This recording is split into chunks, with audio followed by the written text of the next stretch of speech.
All right. At 6:34, we're going to open up this Monday, October 18th at 6:30-ish select board meeting. And as per normal, we will open with the Pledge of Allegiance.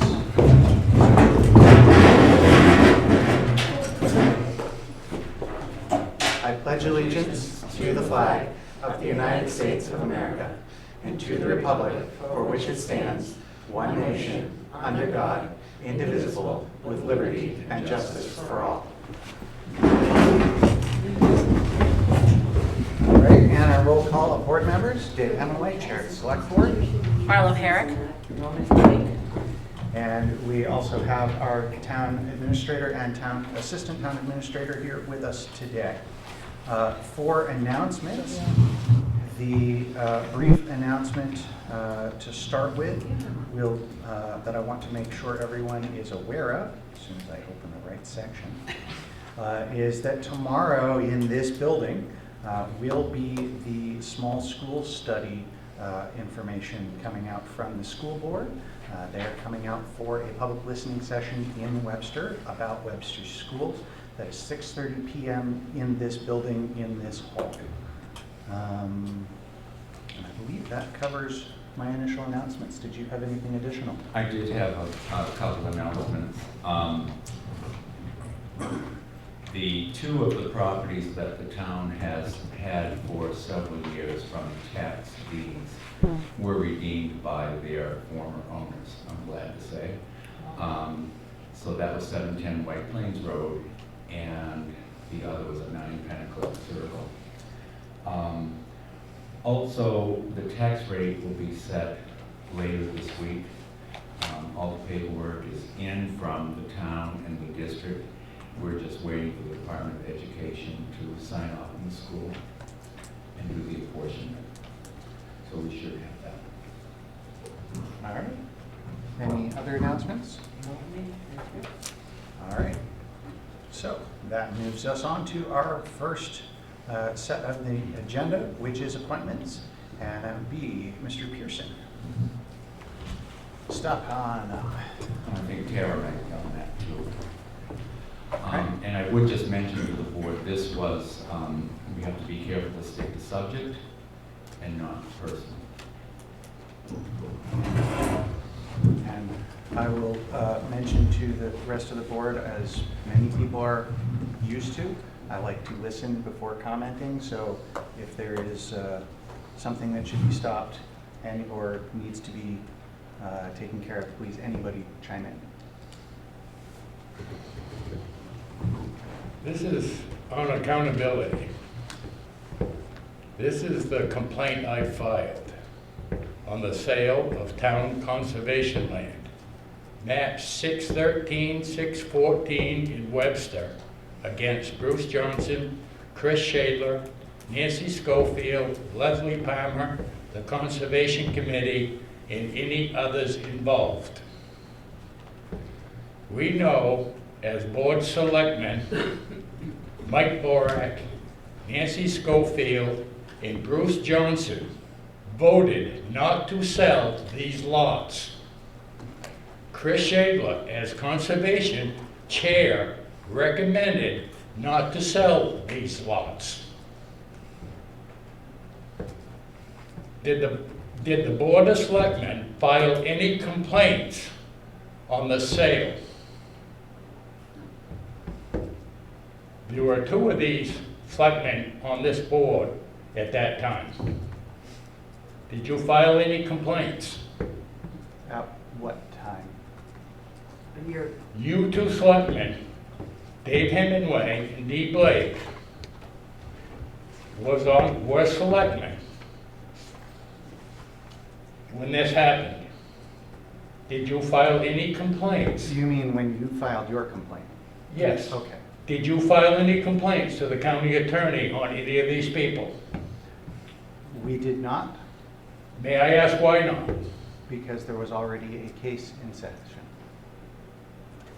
You don't feel it's your job as selectmen to file complaints? A double accounting for the same issue is not the way that the court of law works. You don't think so, okay? It's fine. Did the county attorney ever ask the Board of Selectmen or a town attorney how they wanted the outcome to be? I don't think so. Not to my recollection. I asked the board to go to Mr. Johnson's court hearing, charging him with a Class A misdemeanor, to try and retrieve the land at that time. Did you go? We did No. not. May I ask why not? That was the perfect time to retrieve that land. According to, so there's a couple things here. One, in that it was rescheduled at least once and possibly twice. And we were not aware at the time because we found out after the verdict was happening when the rescheduled date was. That's your duty, that's your job, to be on top of things. We have a town attorney. There's no excuse that you was not at that court hearing. Zero. Perfect timing to get that land back during that court hearing. At no expense of this town. To clarify, that court hearing was not about returning the land. It's all part of the land. That court hearing was specifically against the RSA process. That's right, of buying that land illegally. And so he was convicted of the RSA process and fined as appropriate from the court. And it was a Class A misdemeanor, which could have had jail time. And they dropped it to a Class B misdemeanor. And as far as I'm concerned, if you, Board of Selectmen, had filed complaints, it would have made a whole big difference if it was a Class A misdemeanor or a Class B misdemeanor. You needed to be part of that program. You was not.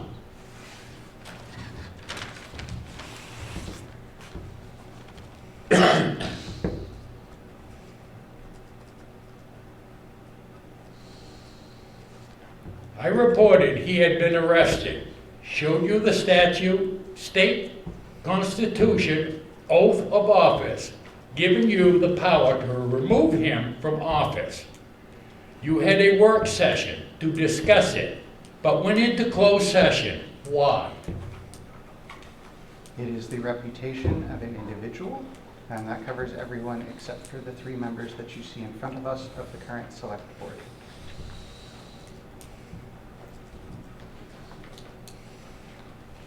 This was all public information that I discussed that day.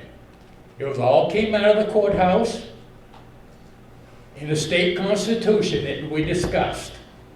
There was no reason that went into closed session. None.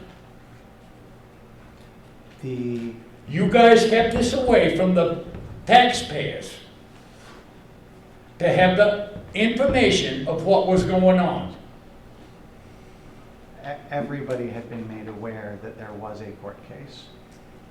No, we had the discussion about being able to remove him from office. And I gave you the state constitution.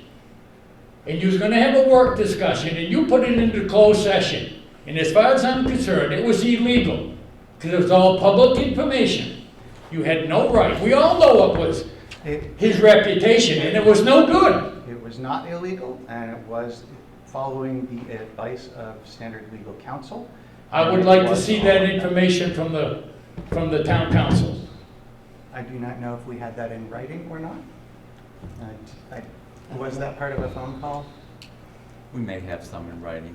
I would like to see that because that's all public information that we discussed that day. And it all came out of the courthouse. If we have it in writing, we will get you a copy. It all came out of the courthouse of what he did. So there was no reputation that was not public information. So you had no right to go to closed session. We, as a select board, have every right to go into a closed session. Not if it's public information, you don't. Yes, we do. under reputation of citizens and other entities, if it is not these three people and it affects a reputation, whether it is public information or not, we can and should generally be in a non-public session. Well, I disagree with you on that issue, but it's on record.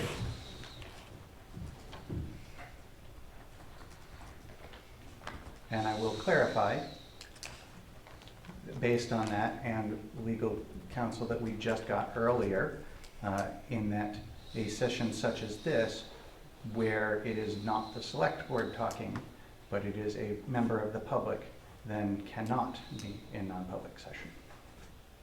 Okay, so Dana, you get a copy of that information from the attorney? I will get what I have, sure. Okay, thank you very much.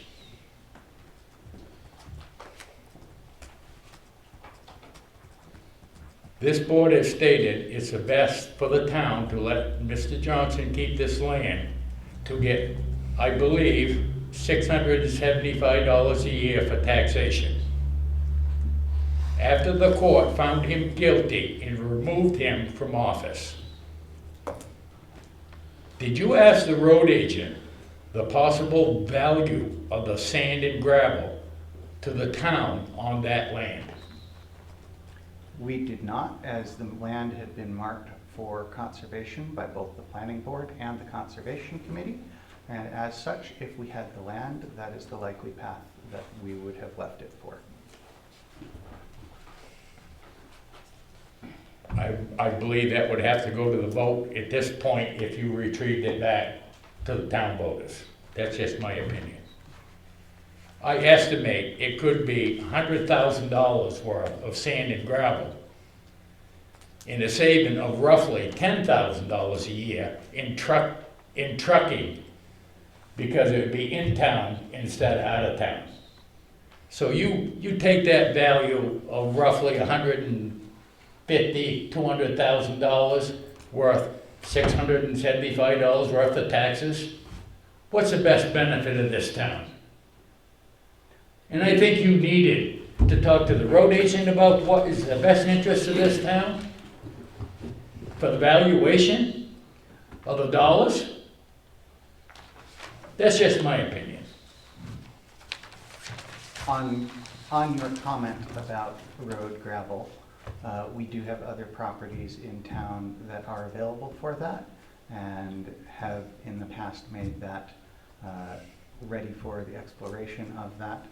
And whether or not your valuation is correct, if we assume that your valuation is correct of this property, that also does not mean that the trucking to and from the property will fall under that same thing without additional fees or even being a possibility. My point is, you needed to discuss this with more people than maybe what you have no idea of the valuation. You need to talk to our road agent. You have no clue of what gravel is or the value of it. You don't even have a clue, do you? Do you have any idea? You do? Yes, and I actually talk with our road agent fairly often. I just asked you if you asked him about that. You said you didn't. I did not ask him for the valuation of that property, no. All right, so don't tell me you did. I didn't. You just shook your head and said you did. No, I just You said said I you talk just with talked him to him. often. You just told me you just talked to him. I said I talk with him fairly often. Not about this. I understand the concept and the expense of gravel. We sign off on it all the time. Yes, but can you look at that piece of land and tell me what it's worth on gravel? Can you look at it and tell me? No, That's what I'm getting at. You needed to talk to the road agent on it. but it is not made for graveling. What do you mean That it's was not made never- for gravel? If that it's was- gravel on it, it's gravel on it. That was never available as part of the planning board and conservation commission recommendations. Well, when you get the selectmen and the conservation person said it's not for sale, they turn around and sell it. Don't tell me what it's made for and what they decide they're gonna do with it, and then you're gonna get it back and keep it the way they want it. Because they said it weren't for sale, then turned around and sold it. So don't tell me that. We can only do what we can as the current board to do things in the most appropriate manner. And And then what you're doing is not appropriate. I'm telling you that right now. you are completely open and available to have your opinion and to voice it.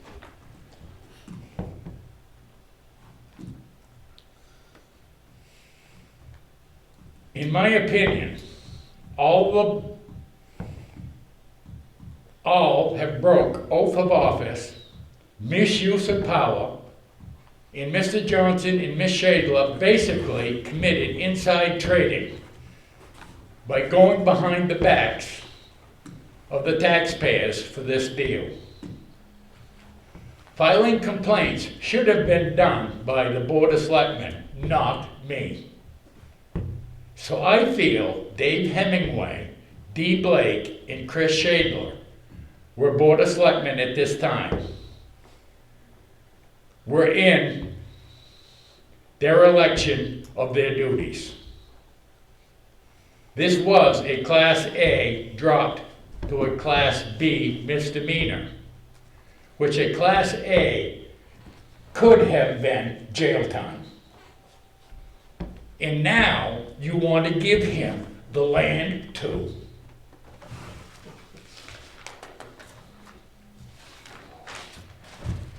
It's not always about money. It's about right thing to do.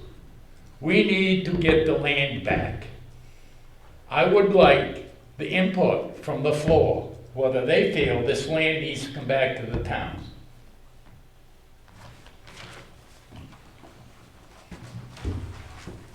This is the end of my story. Thank you very much for your time. Thank you.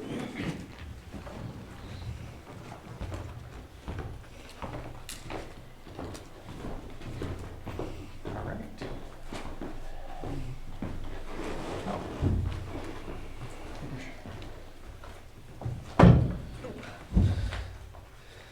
Tara Gunnigal, Lake Road. This is the complaint that was put in to the county attorney, and I've given you a copy. There's a sheet in there with reference pages, so, because I wanted you to see what is actually in writing. It's all from the town. But my first question was, what did bring you to the conclusion to let the former selectman and treasurer, Bruce Johnson, keep the 3 acres that were illegally sold and illegally bought?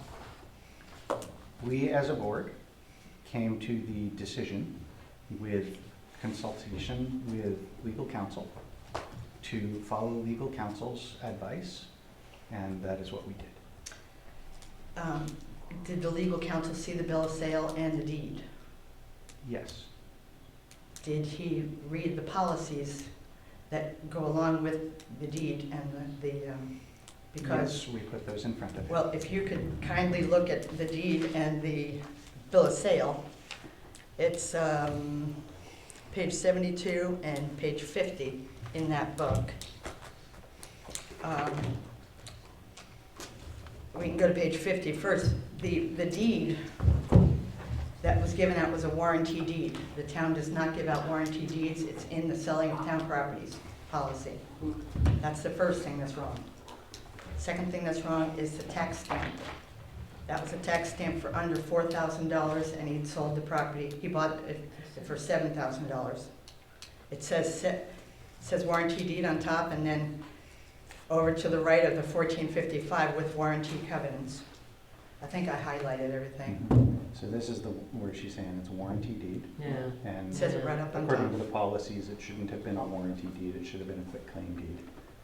And I think this is the figure she's talking about, but there's also the recording up top here, and that's highlighted. Right, and I went to Department of Deeds, and they did say that was for 4,000 and under, and we didn't know at the time that it was sold for 7,000. We found that out later. But, so that's also incorrect. And on the following page, on the back of it, which is page 50A, Bianca, through an email with Bianca, she said she agreed with the selling of the property, but she would not sign anything because she did not agree with the procedure that they were using. I have that email in the book. Leslie Palmer signed as a witness and illegally as a notary. You cannot notarize your own signature. So that was also another fault of this deed. And then the bill of sale is on page 72, and that's basically the same thing. Let's see. It again says, "We hereby the seller warrant." So you warranted the property again, we further warrant. And we will still warrant and defend said property. And again, Bianca refused to sign because she didn't agree with the way, the procedure of how everything was sold.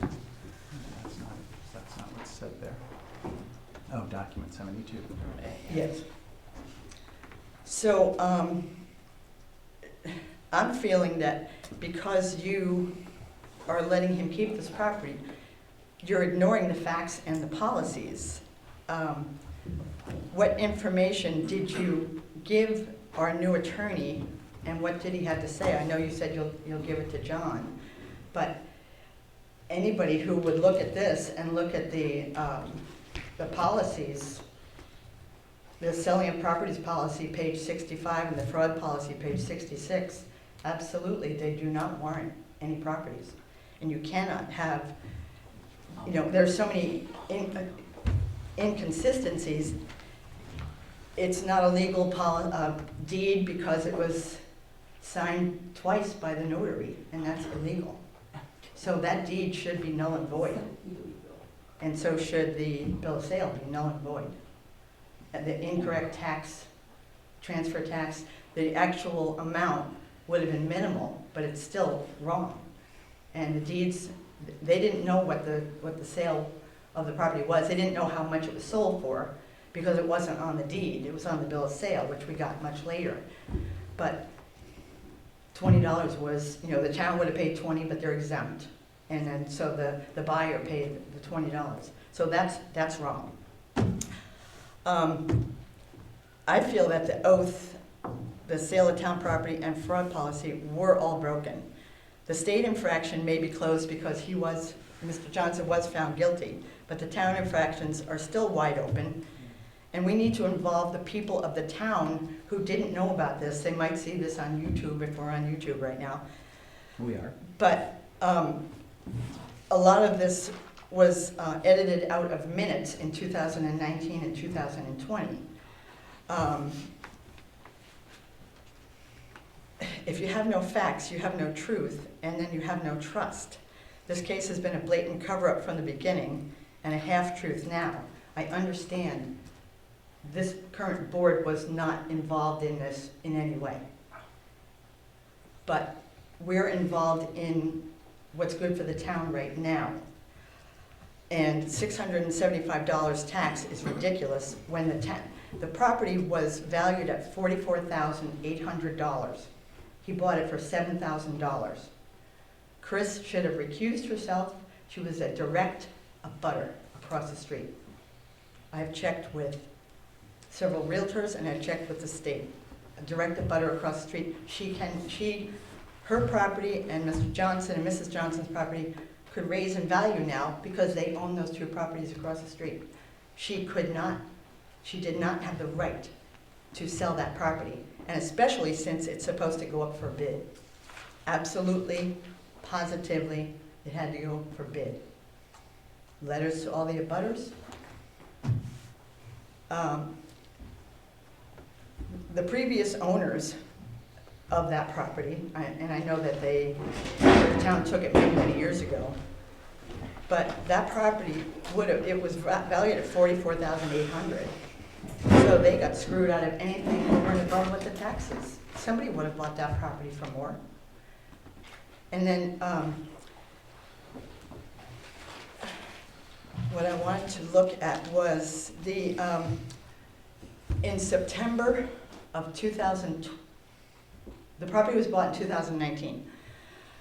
In September of 2020, the highway department was talking with the select board, and Mrs. Shadler asked Emmett, how are we doing for sand? How are we doing for gravel? How are we doing for salt? And he said, well, we really should do some test pits down Dustin Road and over on Walker Pond.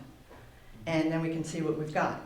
And that's when Mr. Johnson said, nope, I own that property. And that's how the town found out he bought that property, a year after he bought it. There was nothing anywhere. That was town-owned property, owned by everyone here. Town-owned property that should have gone up for bid. Now, I do also have, it is page 63, please. And you will see, I've got it highlighted, they were discussing the gravel on that property. This is showing the map. Not It's not gravel on the 63. property. No, this is 62, must be page 61. Oh, okay, wrong one, wait. Oh, I'm sorry, 27, 63 is the map, sorry. So where are we on? 27? 27. Yep, there's a 27A and a 27B, so it's 27. And it's all highlighted. Okay, so it must be. Oh, highlighted. 27, this one. It'll be on the right hand, okay. And so this is regarding town-owned properties. Bob Lake asked, what's the hurry in looking to sell lots now? Selectwoman Schofield replied, now that the economy is better, people are interested in purchasing. Selectman Boric replied that people have come to the board expressing interest in some of the lots, and that prompted the discussion. The select board acknowledged that it could take more time if needed. Roy Fanjoy asked if Dustin Road doesn't pan out in terms of gravel, could gravel be taken from the Walker Pond lots and then later reclaimed? Road agent Bean said that the lots could be reclaimed, and Bob Lake stated that by law they would have to be. Conservation Commission Chair Chris Shadler spoke of the special nature of the Walker Pond lots and how it would be a shame to remove gravel from them even if reclamation is required by law. Selectman Boric and Schofield indicated that the decision to remove gravel would require more discussion and could be the subject of another public hearing or a select board agenda in the future. John Clerk spoke of his respect for the Conservation Commission and that its input deserves discussion. When asked, Selectwoman Schofield clarified the process of the hearings to John Pearson. Bob Lake spoke in favor of reclamation. Road agent Bean stated he didn't bring up the Walker Pond lots to upset the Conservation Commission and that he's not against saving land from development. He spoke of the benefits of a gravel pit, noting that he sees more wildlife in a gravel pit than he does when hunting. Dan noted that if it's agreed that the town is keeping the Walker Pond lots, then the use of the lots can be discussed later, and that this discussion does not pertain to tonight's meeting. Gordon Welch observed that the road agent and Conservation Commission are on the same bus, and that people will hold the board's feet to the fire regarding use and reclamation of the lots, not to mention that the state would make the town to do it correctly. So it's right there. Everyone was involved in this, and that property, while it was in conservation, it was definitely spoken about to look for gravel there. So it was never not looked at for gravel until Bruce Johnson spoke and said, I own it. And our road agent didn't know he owned it because a year earlier it was bought in private session. Now, I don't know how that private session had anything to do with anybody's reputation, because it was a taxpayer buying a piece of town-owned property. That would not be under reputation. I believe the session that they went under is for land sales negotiations. Okay, yes, you're correct. Which is a correct session for non-public, and even to be sealed. However, not when you are including the person that you are negotiating with, which was the problem with this particular session. And the other problem was that town properties are supposed to go out to bid or for auction. Abutters are to be notified that this property is going to be for sale. I don't know what the back taxes were on it, because I asked the tax collector, and she sends me over to Dana, and Dana doesn't have it, and so I don't know what the back taxes were on it. I know he paid 7,000 and then some processing fees. Oh, I could get you that figure. Okay, I don't remember you asking me, but I could get you that Okay. figure, what the tax collector, because it would be in her deed, so that's easy enough. I can get it Okay. to you, Tara. but I just know that, you know, a property that was valued at 44,800 being sold for 7,000, and then we're getting $600 worth out of it. And he was found guilty of buying it illegally. So how can you keep land that you bought illegally with an illegal deed and an illegal bill of sale? You guys are given warranty deeds, and I leave you people out of it, because you had nothing to do with it. But we are addressing this now. We need to get that property back. Absolutely. Now, the other thing is, it's not gonna cost us a lot of money. We've got the $7,000 right now. Now, this is me talking unofficially. I'm not, you know, I'm not a lawyer or anything else, but even if it costs us $1,000 or $2,000, we'll still have the land and we'll have the $5,000. Because he should forfeit that what he spent for that property because he knew better. He wrote the policies. He was a So- selectman for 7 years. So let me go ahead and stop you, and I will try to address some of your concerns going in order. And the key to what I'm about to say is that regardless of feelings of what should be done, there are legal ways that things are written and then requirements as such. And so, for example, one of the things that you keep mentioning is that the property must go up to bid. The property had to go to bid. And while it is in our policies that that is the way that we should do things, the policy also keeps at the end of it, at the select board's discretion, basically, that they can waive or change that method when they deem it appropriate. Now, whether or not the current board would have deemed that appropriate or not, the board at the time did. And so that's why they did it, and that would have been seen as a legal following of the policy. Okay, if I may answer that one. Maybe not in the spirit of the policy, but definitely within the legal following. of Because the in the policy. Concord Monitor a week ago, the reporter called Chris Shadler and was asking her questions about the transaction. And it says, Shadler said the town administrator at the time told her she could participate in the vote because her shared property was not directly abutting the land. She was in a butter. She was not allowed to sell that property. So that was an illegal sale. So as part of that portion, we also addressed that in the statement that we made. Some people have taken that in multiple ways, but we did address that when we brought up Chris or Chris's position in the statement that we made. And that is that it would have been best practice for her to have recused herself because of the perception of, you know, that problem. But that's different than a constituting definite, can be proven in a court legal conflict of interest. And now, you can highly expect that it would have been, if you'd like, but then you can continue down, we have to continue down this logical and legal path if we're going down it at all. The next step would be that it was a unanimous vote by the select board of the time. So the other two members would have still passed this.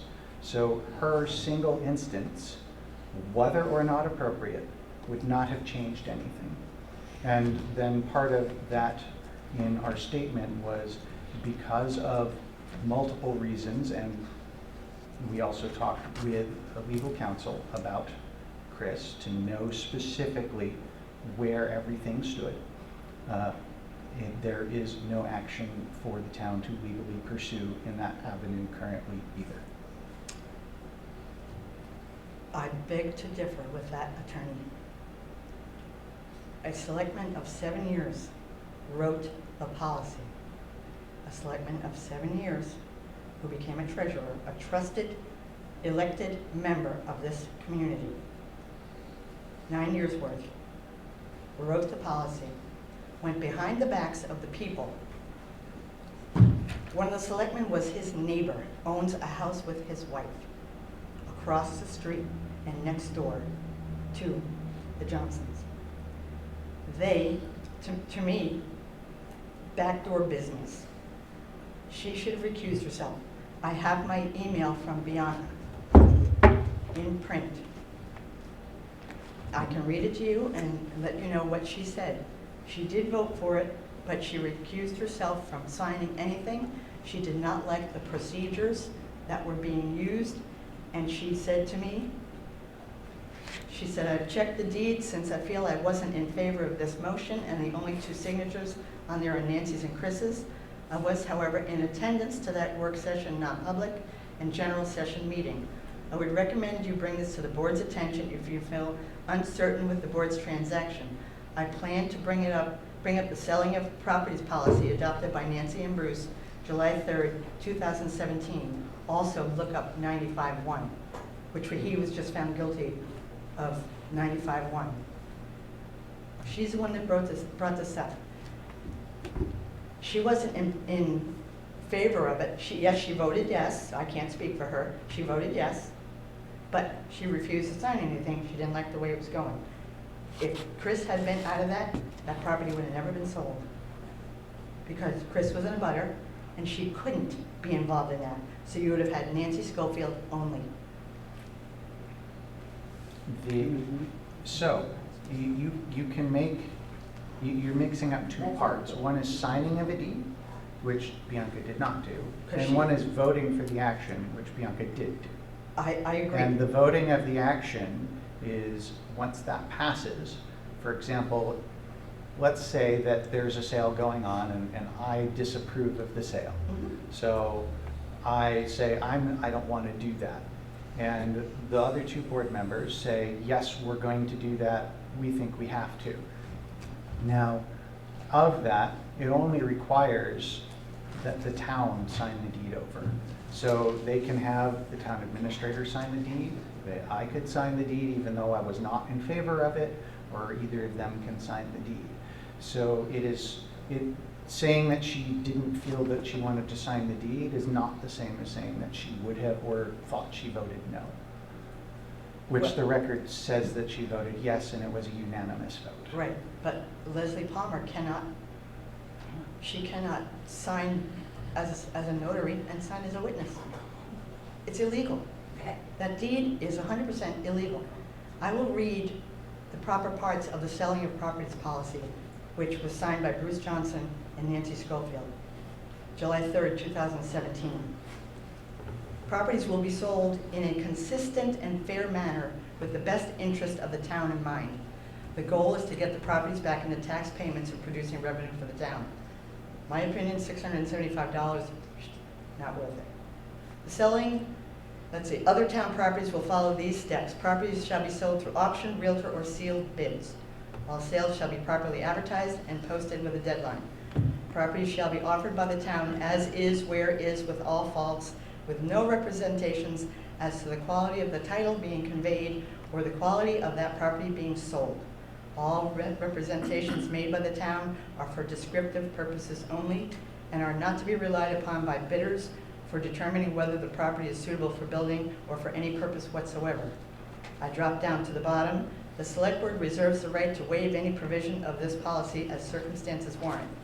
Well, when did they decide to go into private session with a former selectman who signed this as the chairman, privately, with no bidders? One is in a butter. This is totally 100% illegal, and it should be brought to the voters. So, Now, excuse me, you did mention at a meeting, I think it was last fall, okay. when somebody had said, well, it was when Mr. Johnson put in a letter stating he would sell the property back if he could get the $7,000 back and the taxes that he paid. And you said, we can't do that, because that would have to go to the town meeting and be on a warrant, because that property is already deposited into the town coffers. So the townspeople would have to vote to spend that $7,000 to get that property back. That was before he was found guilty of everything. That, you were in the. I will have to go back to find the exact quote, I'm not sure if we were recording them at the time or not. I'll have to go back to try to find the exact quote. However, whether it was going to a town meeting or not, the select board had decided that it was not in the best interest of the town to purchase the land back, to spend the money that the town has, plus the back taxes, plus the additional taxes that had come out of that sale, plus all future taxes. Well, and this is, again, this is my opinion. I'm reading this, I read this whole thing. Mhm. I'm seeing who wrote it, who signed it, what the state thought about it, and what is going on here. He should not get to keep property illegally gotten. Selectmen shouldn't have been in there. These were violated. It did not go out to bids, it did not go out to abutters. Now, there are abutters, they could have put in a bid for it. The person that owned it before, who lost it to the town, it was valued at $44,800. We could have gotten 10, could have gotten 20. Guess what? We would have gotten a lot more taxes on it, but it could still have stayed in conservation, because somebody probably would have, maybe one of the abutters would have, maybe Mr. Johnson would have paid $20,000 for it. We would get more taxes for it. You have to do it legally. You cannot do it by cheating, by, it's backdoor business, and it's not right. So we have to stop you because of the point of, you're saying things legally that are not necessarily 100%. The thing with the select board reserving the right to waive that policy, they did, and that, regardless of the perception of it, makes it legal. And so that's what we as a board have to sit and go through. Now, if we had decided, not what the attorney had recommended, but if we had decided to go to court to try and get this back, you're going to run into one extremely major problem, in that the previous board had already made the sale, and as the entity of the select board had agreed that this was in the best interest of the town. And so the legal precedent is that while one board does not bind another board, so we are different members, Correct. that things of that nature are binding, because let's say we sold you some land, and people that don't like you got elected for the next 2 or 3 years. They shouldn't be able to just go, we want that back, because we don't agree. And so that situation makes it, according to our attorney, one of the reasons why it would be fairly unlikely that the town would win any judgment and would just spend legal fees. I'm going to give you, I'm talking for me. I don't care who bought it. I know a town official bought it, okay? A former 7-year selectman bought it, wrote the policy. And a butter who happened to have been a selectman at the time agreed illegally, because she's in a butter. She's not allowed to be involved in it. She could be involved in the bidding. It's illegal. I don't care who bought it. I don't care if any of these people bought it. It's illegal, and I'm going to go after it if it's illegal. I don't care who it is. I don't care if it was the President of the United States. If they buy it illegally, it's illegal, period. And the townspeople shouldn't have to suffer for something that was done this poorly by a previous board, not this board, previous board, selectmen that were elected to be trusted. People trusted. Obviously, he got reelected many times. The town trusted him. The town trusted the other selectmen. Not anymore, because of going into private not bidding, and you had that one little line says, we can do what we want to do. We can waive it. You Wrong. better get rid of that line. So you are correct, that one line does mean that, for example, if a property came up, we could just decide, you know, that's a good offer, we'll take it. Now, I will. I don't believe that we as a board would do that because we are trying to follow the policies, Correct. but legally, we absolutely could. But I will tell you, this is the first time tonight that anybody has brought up that line. It was never brought up before. I brought it up in the initial time that you asked about it during the right to know requests. I don't know. Why don't you change the policy and get rid of that line? We are currently going through all of our policies. We Well, you've Uh, known that line we for a haven't long made time. it through to that policy yet, but I believe that's probably the next time. We've gotten about a third of the way through our policies in the way that we want to try and handle things, whether reaffirming, coalescing, or making things make more sense to people. So we are in the process of getting to all of the policies to go through them and make them appropriate, whether That's a they big are one with currently me. or not. I'd attack that one first.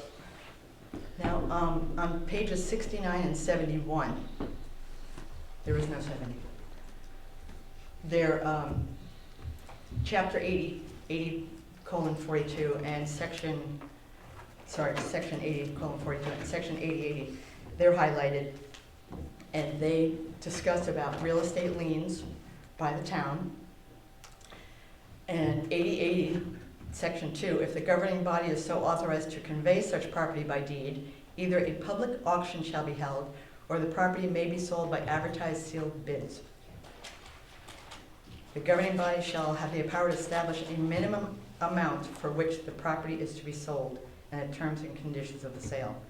Before proceeding, this is section 3. Before proceeding under this provision, the governing body shall make an affirmative finding that disposal by a method other than sealed bid or public auction is in the public interest. They need to prove that that was in the public interest. They didn't offer it to anybody. Somebody came in, I could have gone in and said, hey, I'll give you $7,000 for that. Hey, I'll give you, I'll give you $20,000 for 18 Malvern. Terrace. Yeah. Yeah, Malvern Terrace. Windsor Terrace, is it? I'll give you $18,000 for that. And it's worth $75,000 or something. Yeah, okay, let's get rid of it. That's how much is owed on taxes. Wrong, it's wrong.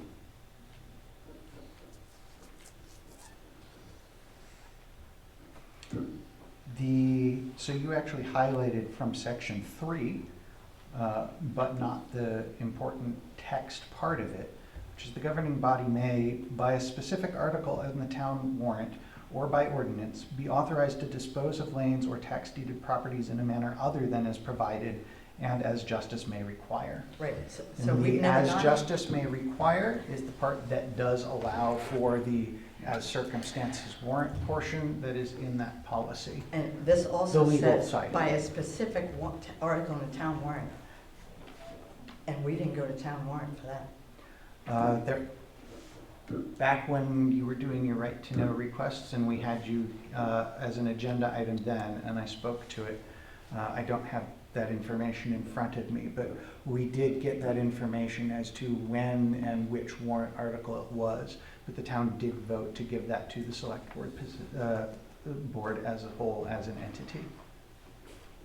What, that property or that, The power to The power. do the buying and I guess I selling. wasn't at that town meeting. But the other one, the 80:42, section 2, if the selectman or mayor are so authorized to convey such property by deed, either a public auction shall be held or the property may be sold by advertised sealed bids. Again, Yes, that's section 2, and then section 3, which I just quoted you right before your highlighting is, and the governing body may, by a specific article in the town warrant or an ordinance, which happened, be authorized to dispose of lanes of tax deeded properties in a manner other than is provided in the section as justice which may they require. have had. They have had properties in the warrant.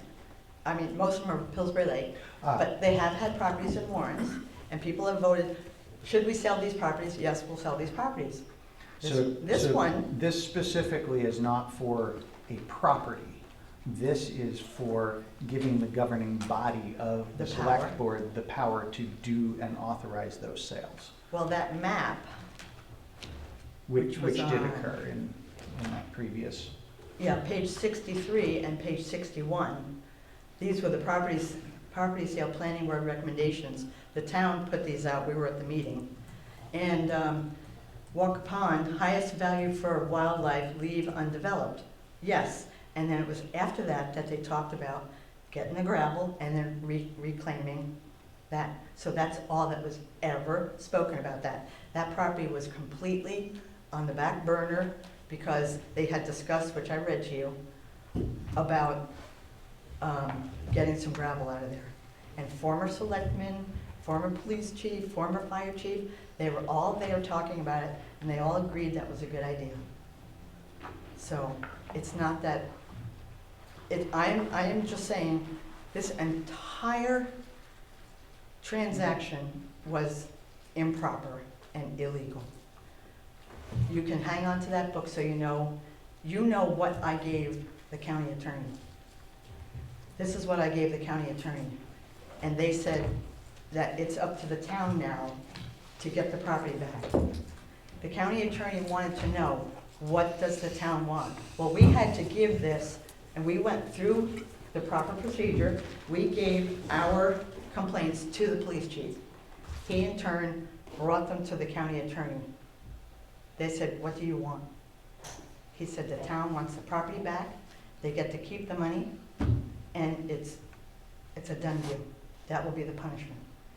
So I will say So- that in but that's- discussion with the police chief, he did mention to us that that was not part of what the county attorney could do, and the county attorney told him as such. And yes, and I understand that. They could only go for the 95-1, I think it was. Correct. That's their cup of tea. Our cup of tea is now the town policies, and we need to enforce these policies. People are gonna be ugly. If this is how things are run, this is not good. Well, on that note, I can say that that is not how the current board is running things. I We understand. are That's doing why everything that we can to I'm shocked. stay open and transparent and to keep everything going forward so that we don't have these This is why I was misunderstandings. totally shocked when I heard, because I looked at the agenda for last week, 2 weeks ago, and I said, oh, nothing, nothing for me. And then the next day, somebody called me and said, did you hear the announcement? And I listened to it, and I went, you've got to be kidding me. I can't believe it. I can't believe, with all the illegalities, all the illegal paperwork here, I cannot believe that our town attorney, and I don't even know his name, I cannot believe our town attorney said, yeah, no problem. Let the person that was found guilty of buying it, keep it. It's in the town's best interest, $675 a year, hoo-hoo, here we go. So you're confusing a couple different things here. In the town's best interest is, saying that the sale is in the town's best interest is not something that the attorney is making a judgment on. That but you is did. something that the previous select board made a judgment on when selling it. But you said that What- in your announcement. No, they What- didn't, they stole it.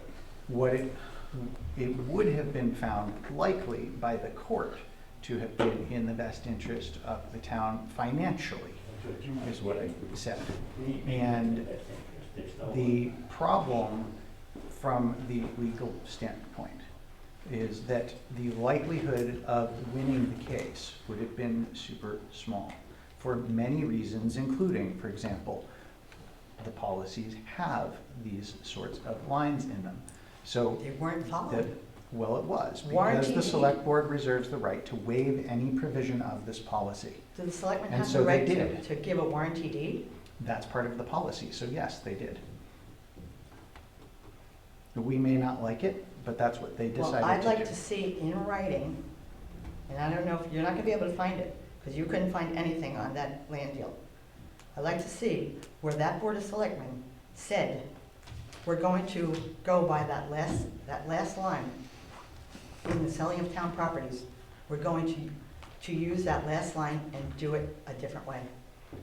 All I can say is that what we have are the unsealed minutes that we found in unsealed Yep. from that session. And we know that they voted to go ahead with the deal, which this is the way that they would have had to have done that.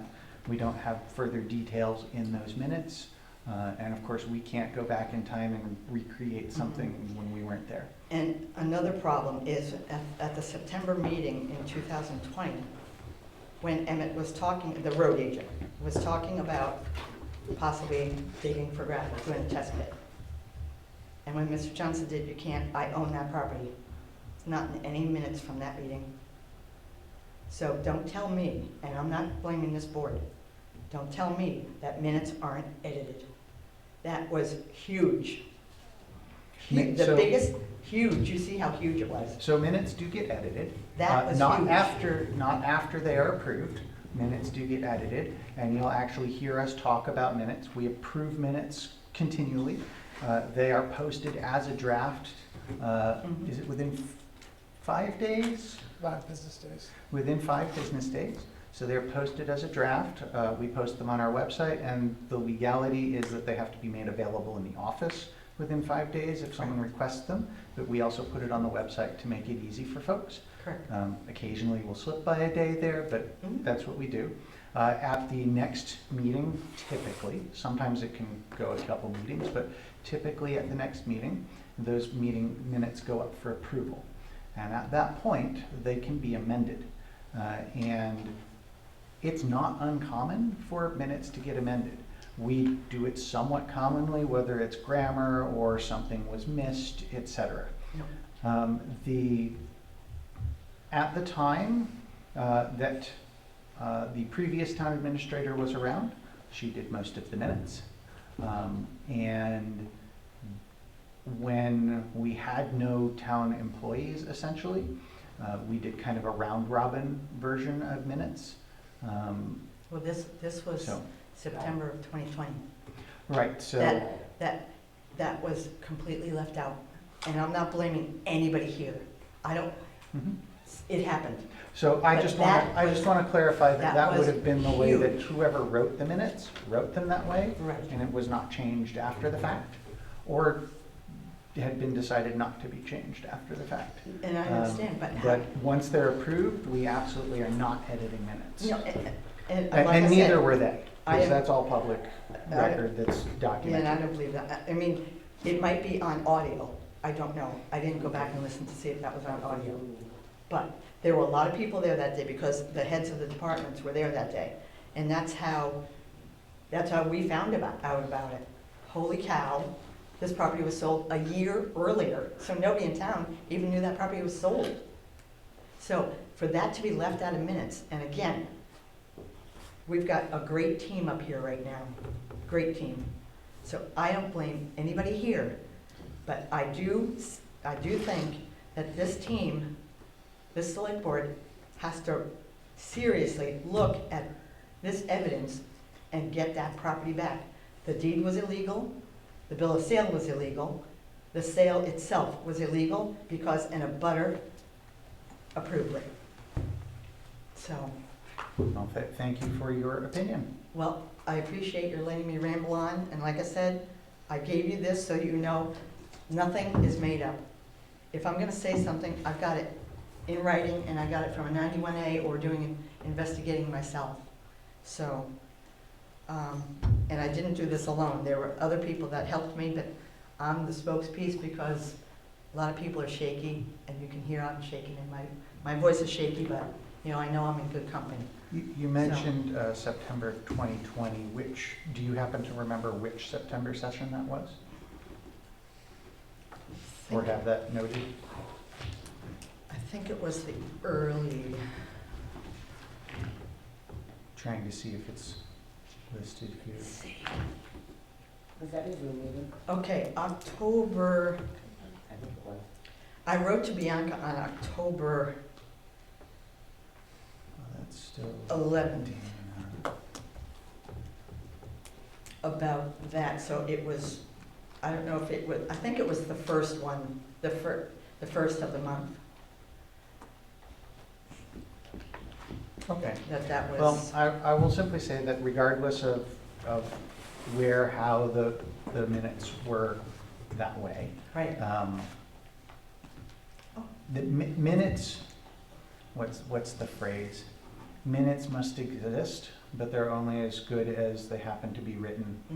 mhm, I do know that around that time, we were discussing lots of things and entering into budget season. right. So anyone could have decided that a specific phrase or something was not what they thought the topic was.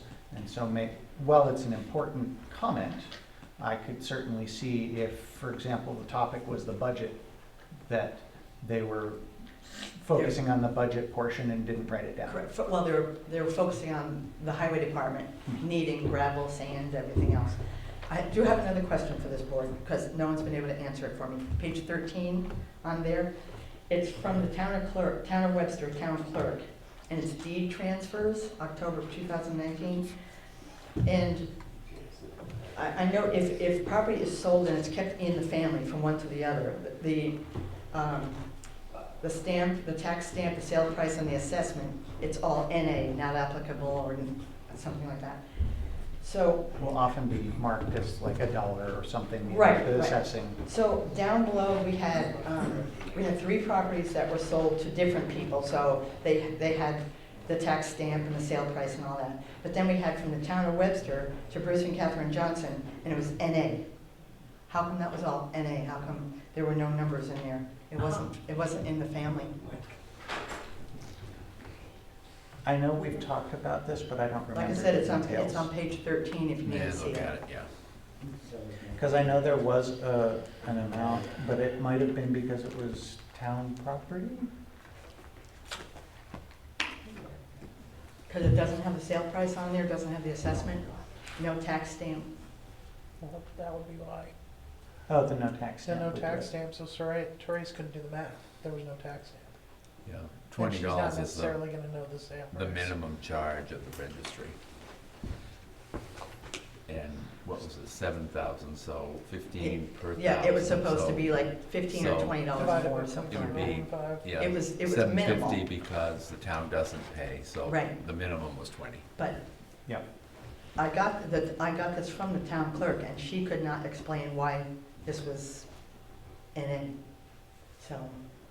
So we didn't, because we were trying to find out how much it got sold, the property got sold for, I but it believe Dana just explained it. wasn't here. Yeah. I But mean, it it's was just, it town was property. because the revenue stamp was just the minimum charge. All of that was for the recording. But wouldn't it have the sale price on there? I would have thought there would have been a sales price, however, from that stamp, the $20 minimum, you wouldn't have known what it was unless you knew what it was. And this comes from, is this something that she makes up? Is that Yeah, where we this just comes make it up. We print the deeds as the Oh, all month right, goes on. so I can't speak to that, but, We don't, we do the math. yeah. It's all based on what's on the property card. So the Okay. others would have come from what the tax stamp was. That's how we Right. determined what the sales price was. Okay, so I do ask you, can you tell me the name of our attorney, town attorney? Yeah, John Radigan, Is it R-A-T? Ratigan. Okay. Is he Hillsborough, Concord? He is, Matt Manchester? he has an office in Concord, but his main office is out of Exeter. Okay. Because I can't for the life of me believe that this is a legal transaction. So all I can say is, to quote a movie star, I'll be back. Keep in mind that whether or not people believe it would have been a legal transaction, let's, just for the sake of argument, not because it necessarily was, but for the sake of argument, let's say it was a completely illegal transaction.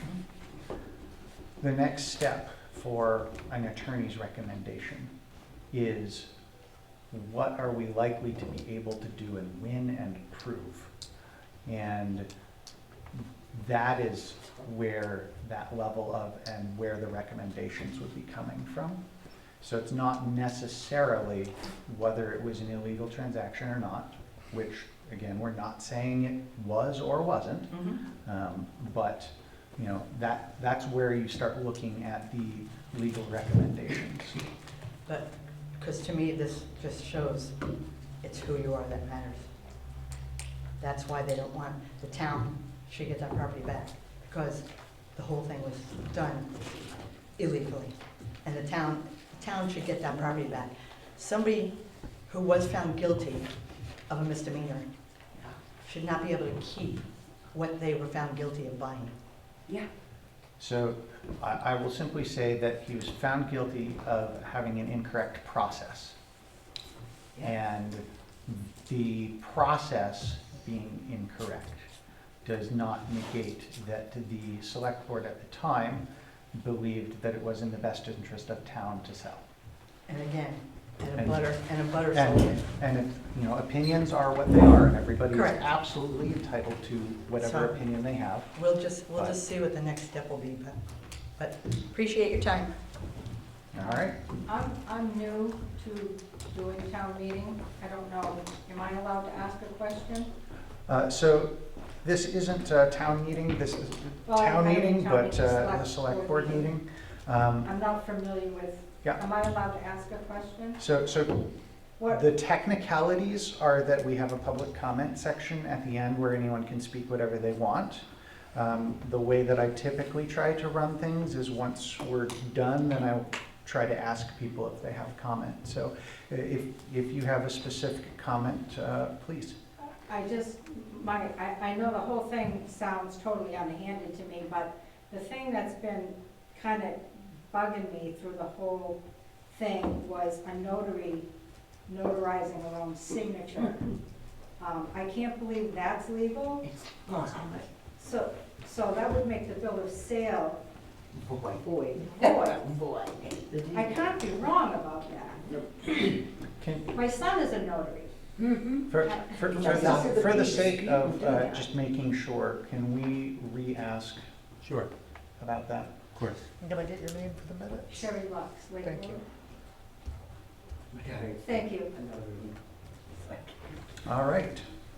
And Well, I think I just want to say that we just didn't want to spend a lot of the town's money, and we want to do the right thing. Well, I understand, well, just like, well, maybe I shouldn't even open this, but I understand what property goes for. I have a gravel pit. I do, we all have understanding of that. And even to get things through, to get them permitted in the usage and all that kind of stuff. But on top of that, we take the legal advice. I've, as owning a business myself, have fought many things, and it's cost, sometimes you can be totally right and you're $25,000, $30,000 into it, and we're trying to do what the legal and the best part to not spend taxpayers' money, but Maybe that should be up to the taxpayers where this has been so underhanded. And to go along with that, one of the things that is commonly brought up is the valuation. And it is common for the town to sell properties at or near the back taxes or the tax deeded value, which is where something of this nature would generally be. We have put properties up for bid, and we usually are offering them at bid prices similar to that. Less at sometimes we have to put improvements into the property. But you Yes. put it out to the public. It doesn't cost anything to put it out to bid. One second. Dave, and perhaps Dana could help on this. It's my understanding, and I'm asking to be corrected if I'm misunderstanding this, is the town able to keep anything more than the back taxes? So whereas Bruce bought the land for the value of the back taxes, the town got 100% of that because that paid the back taxes. If the town had managed to sell that for, say, $10,000, is it not true that that $3,000 would go to the original landowner and not to the town? Correct. The town is allowed to keep back taxes and improvements we've made, fees and administrative fees. Okay, so in other words, if the land had been sold for much greater, the town would not have received a penny of that. Correct. Okay. The other question I might have about this in terms of the gravel, is it my understanding that the road to the property in question is a private road? That is correct. Would the town have the legal authority to use that to remove gravel without landowner's permission? That is a open legal question. However, additionally, the access rights to the land changed after the sale. Thank you. And for the record, the name and, Oh, David Nesbitt, Tyler Road.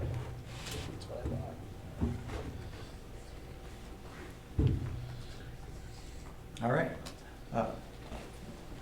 Further comment? All right. Seeing no additional hands? like- Oh, sure. No, go ahead. No, go ahead. No, come on, no, go ahead. Draw a straw, draw a straw. Stand in the Please remember that we are in public session and we are,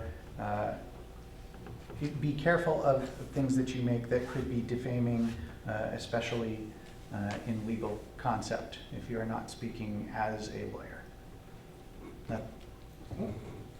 Go ahead. Do I need to go up there? No, this is just public comment at this point. So, I have a couple of questions. Please. Is there a hard copy of the transcript of the court's decision on public file for public viewing? In other words, has there been a written transcript given to this town? Whereas we're the ones that brought charges of the decision that was handed down So- in Merrimack County. So the town was not what brought the charges. Okay, That was due to. Merrimack County? Merrimack County Okay. attorney did so. I do know that our police chief was requesting a copy of that for the town. I don't know if we currently have that in our possession or not. Okay. But it either is or will be public record because it's a court record. No, is there a hard copy here of the transcript? Have we gotten one in town hall yet? Will that in fact be forthcoming? I'm sorry, I didn't hear. She wants to And know if we are available going to in have a this hard town. copy here in town hall of that. I Or think we at the certainly police can get a department, or copy, at the sure. police department, Yeah. either way, Yeah, that will in fact be coming, a hard copy. I would imagine that the police department I'm sure we probably could get has a a copy. copy already, but if not, For public viewing. they were definitely asking for one. I'm feeling like, it's my understanding that our taxpayer money at some capacity, be it through council for advice or guidance or whatever the case may be, within this whole case, has in fact funded something in regards to this case.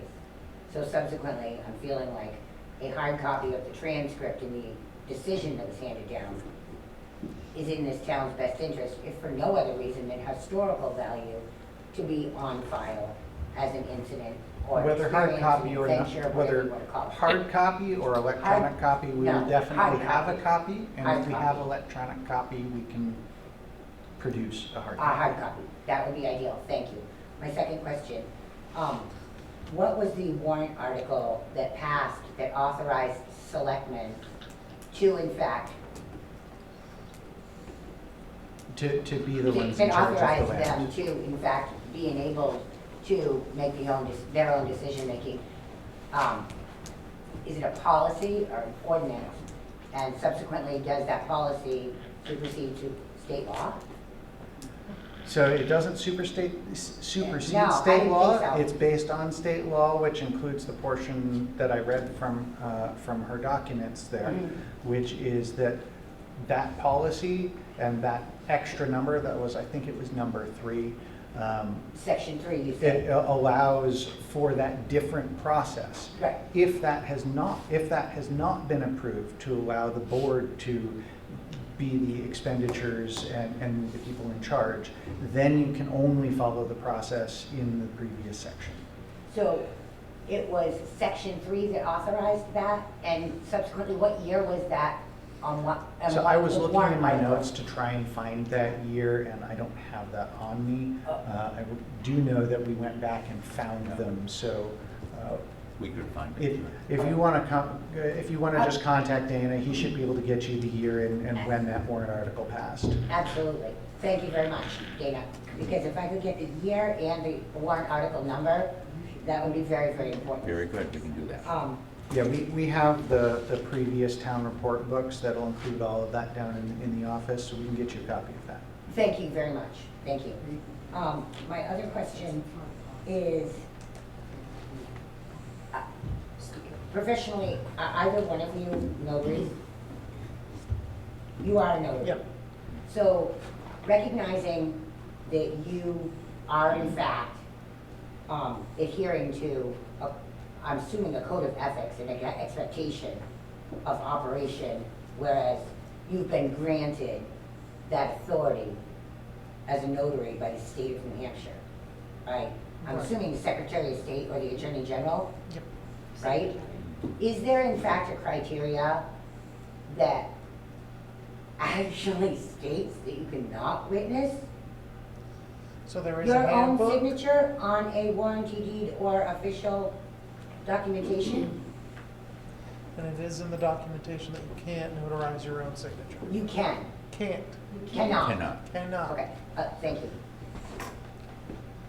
So, thank you very much for your answer, recognizing that you are in fact an authorized and, I don't want to be saying certified, I'm going to be saying authorized notary. So he could have So- answered my question earlier, but did, and chose not to. No, you didn't ask him, that's okay, no big deal. I want to just take this one step further, hang on one second. In saying that, and after hearing this information, is there any concern for this current board as to whether this transaction that transpired, whereas you are also under a fiduciary capacity and an obligation, because you represent me sitting there in my absence, if in fact my family were in your seat, that you feel that Leslie Palmer did any infraction of representing our town in an administrative capacity? Do you feel like she did her due diligence for her duties that she was hired for? And I guess beyond that, my question would become, did she do this witnessing illegally, unlawfully, in accordance to her notary certification in the state? So it may not have Did that happen in a come private up home? to everybody, Did- but we did request at the time that was brought up again, to Mhm. make sure that was put in front of the attorney again, to make sure that What attorney? The Attorney the General? town attorney. The Attorney General, that the Chief of Police recommended that the alternative beyond this county of Merrimack bringing these charges forth, that the decision that Tara and John have spoken to a lot, I'm not quite sure if in fact this board remembers, but I sat up there and I asked, and the chief was very, very good about explaining for me in clarity as to other options that this board, acting on my behalf and every other townsperson in this town, in their best interest, if in fact there were alternatives. And he did let me know that there were alternatives, that this board had an option, an additional option, and opportunity to make right the disgruntled townspeople here that feel like they've been very much so violated, to open an investigation with the Attorney General's office.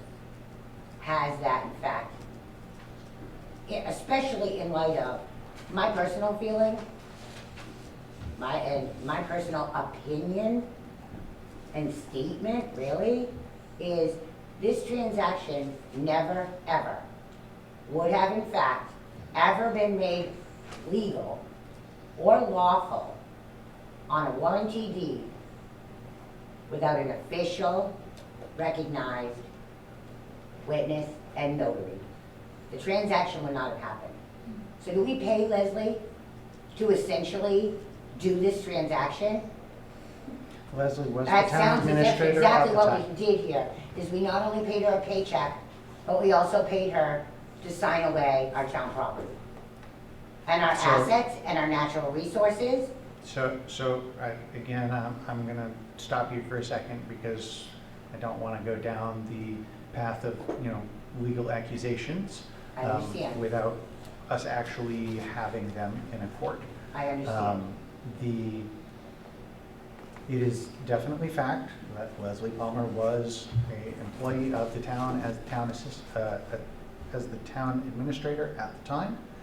And it was definitely a fact that she was a notary and did lots of notary services in the building at the time.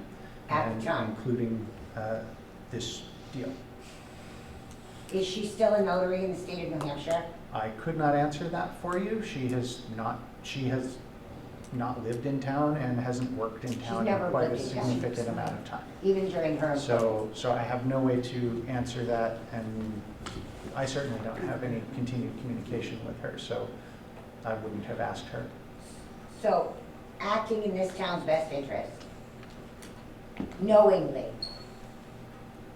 informed on the transactions and the behavior and the actions that happened in an administrative capacity on a taxpayer bill, really. Has this board recommended her losing her notary in the state of New Hampshire? We have not. In the best We don't know interest whether and the she safety has and it or welfare not. of people. We don't know whether she has it or not. Are you, are you saying She does that, still have it? She does. 2024. And the Secretary of State will pull that as soon as they see this deed. so do you Please feel ask like our, you should ask bring this? our Sure. whether I we wrote should it, be yeah. doing that. Yeah. I wrote that So down. I guess I'm gonna end with one point blank question. I will simply say that we were not looking at Leslie as she was not in the town anymore. It doesn't and not matter part what of the town, So this that's why transaction never would have been legal. I'm just saying that's why we had not looked into that further at this point. I couldn't sign that. I don't think we're disagreeing with what you're saying. That was not, Yeah, Brought to our we're just gonna attention, talk yeah. to the lawyer and do what is legally again, recommended. we want to do, just like you guys, what's best for the And- town, so. And so I'm gonna ask one point blank question, and it's gonna be a reiteration of what I had asked of this board, this exact board, at the recommendation that I had become aware of only through the due diligence and the awesome opportunity that we had with the chief of police, in him informing me that this board had other options in regards to this whole transaction, this whole matter, this whole discrepancy, this whole shortcoming of our town employees, of our boards, just looking further into this to be able to get to the bottom and have some sort of whole resolve for everyone in our community. So I will. Will you in fact be asking the Attorney General to look into this further? And that was encouraged as if I became enlightened the night that we sat here in a select board meeting Mhm. by our chief of police, who was very gracious So- in letting us know that. So I will state that there have been many options, whether they are things that we should, could, or would pursue. And what we have chosen to do is follow the advice of our town's legal counsel in that process. Of which is, Exactly what we made in this statement. you're choosing to end it there. And yes, in regards to Merrimack County, that particular issue, yes, we were made fully well aware of that the night that the chief informed us. So that is one case here. Beyond that, and as I hear all the things that have subsequently been put in print, and this goes back, from my understanding, from what I'm hearing here, a minimum of 2017. In communications, in all kinds of things here. Well, so they sold the land. I mean, are we gonna ask this 2019, correct? to go to the state It was level 2019. for the Attorney General? That is another option. I would like to encourage you to do that. Do I need other people and a petition to do that? subsequently, I mean- utilizing the option, additional option to go I to guess the it's a board state decision. attorney general's office or and ask for Someone an else will investigation. petition, I would have to really look in the legal. part of that. We're not completely sure about the legal process as far as if you were to petition. As what the board has made the decision previously was to follow our legal counsel's advice, which we have been doing, unless. That's a law enforcement officer. That's our chief law enforcement officer. Okay, so, as I completely agree with you, on the grounds that it is our chief of police, and he knows that there are options that are available. He was told that there are different options available. Just because an option is available does not mean that it is legally advisable, which is what we covered briefly while Tara was up here. And whether it is or is not, that is one of the things that we will make sure that our legal counsel has been aware of, and we will do as our legal counsel recommends for the best good of the town. Let me just follow up and make, Unless somebody wants to say otherwise, but that's what we've been operating under. make it clear, because I understand that you guys are being great in regards to frugality and not wanting to expend any more funds on this particular issue. And that was the greatest part of this opportunity, to ask, at the recommendation of this board, for a state investigation at the Attorney General's office. It also became clear to me that night through the chief of police that there would not, in fact, cause any expenditures on our tax dollar from the town of Webster. And correct me if I'm wrong, I believe that D. Blake is the one that asked, will this be costing any money? And subsequently, the chief said, no, it will not. So if it's a funding thing as to why this board would not want to take an additional step, So let me help you there for a second. perplexes me. The Attorney General would be the same, like Would pursuing not be the the same as same. the county. So the county and the Attorney General would pursue similar avenues. For example, the RSAs. He's already been tried for that. And so, since that trial is already done, another trial would not happen at a higher level or a different level. Unless in fact, something was found to be illegal, subsequently, it It was seems as if. already found illegal and It- convicted, so But unless. not on the terms that Leslie did. Okay, so again, regarding the deed and the notary issue, that's what we just I would think requested that the go to Secretary of State would be, the town council. Secretary of State would be. May very well transaction- have something to this do with the notary transaction- services going This forward. transaction at any cost would never have been made legal. Correct me if I'm wrong, sir, whereas you're a notary, unless it had in fact been notarized. So I'm not sure of the legality of it. I know I can't notarize my own signature, but that's, That's all I ask. Thank you, and I appreciate your honesty. So, all right, thank you. I know we had somebody else that wanted to mention before we go back to you. Sorry. Yes. And just for the record, I know most people here know you, but state your name, please. My name is Kim Fortune, on Tyler Road. Thank you. Jabo, Tyler Road, not that the neighborhood's here.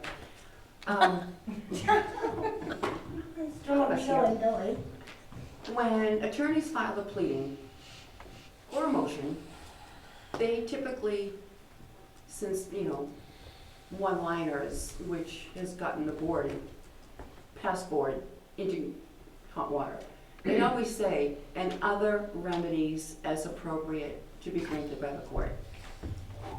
So as far as being concerned about costs to the town, those are recoverable fees. That's recoverable. The town doesn't pay for that. The person that's being prosecuted pays for that. Mhm. So that's not our fees. And this needs to be, I couldn't encourage you more to be more assertive, to go after this. Because essentially what has happened, what's been said, and you can't refute this information. Oh, it's okay. It's okay. You know, you wanna take $1,000 out of Walgreens, make it $9.99, you're okay. You wanna steal property from the town of Webster, and people that are struggling, people on fixed incomes, people with batches of kids in the schools, we struggle.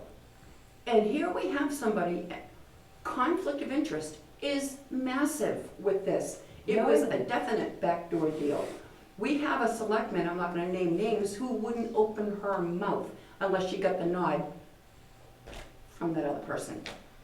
So, this So was all, I simply want to stop And you you're for telling one us to second, trust you. just to point out that unless you're providing proof of that, we probably should not be stating that at this point. I won't say it again, but if we had videos, you could clearly see, but anyway, no names either. So, this really needs to be pursued. This really needs to be pursued. This was a backdoor deal, conflict of interest, abutters, no bidding, you know, private rooms, private, non-public. We can do what we decide to do. It's just all wrong.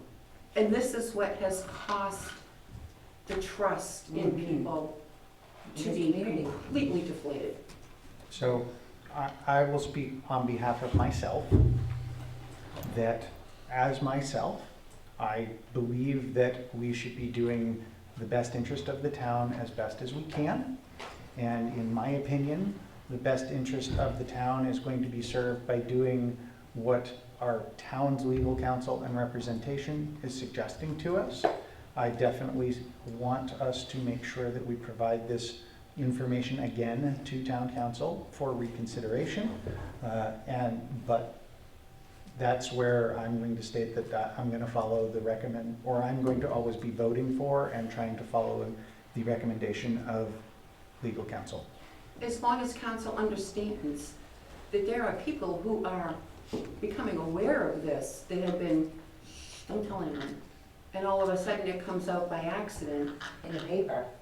in the paper. In the paper. In the paper. So I really honestly encourage Now, you. granted, the last article was not out at the time, but we did provide him with paper references as well. But please, please be assertive with this and, you know, do.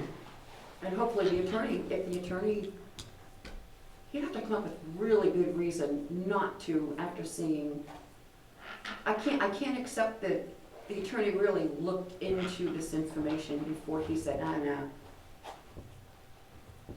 And that's it. You don't have to tell me Okay. anything else, so thank you. John? In my earlier statement, I mentioned several people that I filed complaints to the county attorney. I am in process of doing 91A to the county attorney on their investigations. I had more than one complaint on Mr. Johnson and complaint on all the rest of the people that I had mentioned. And I don't believe that they did investigations on a lot of them, which they do not have to do complaints, as I understand it, and investigate them. So,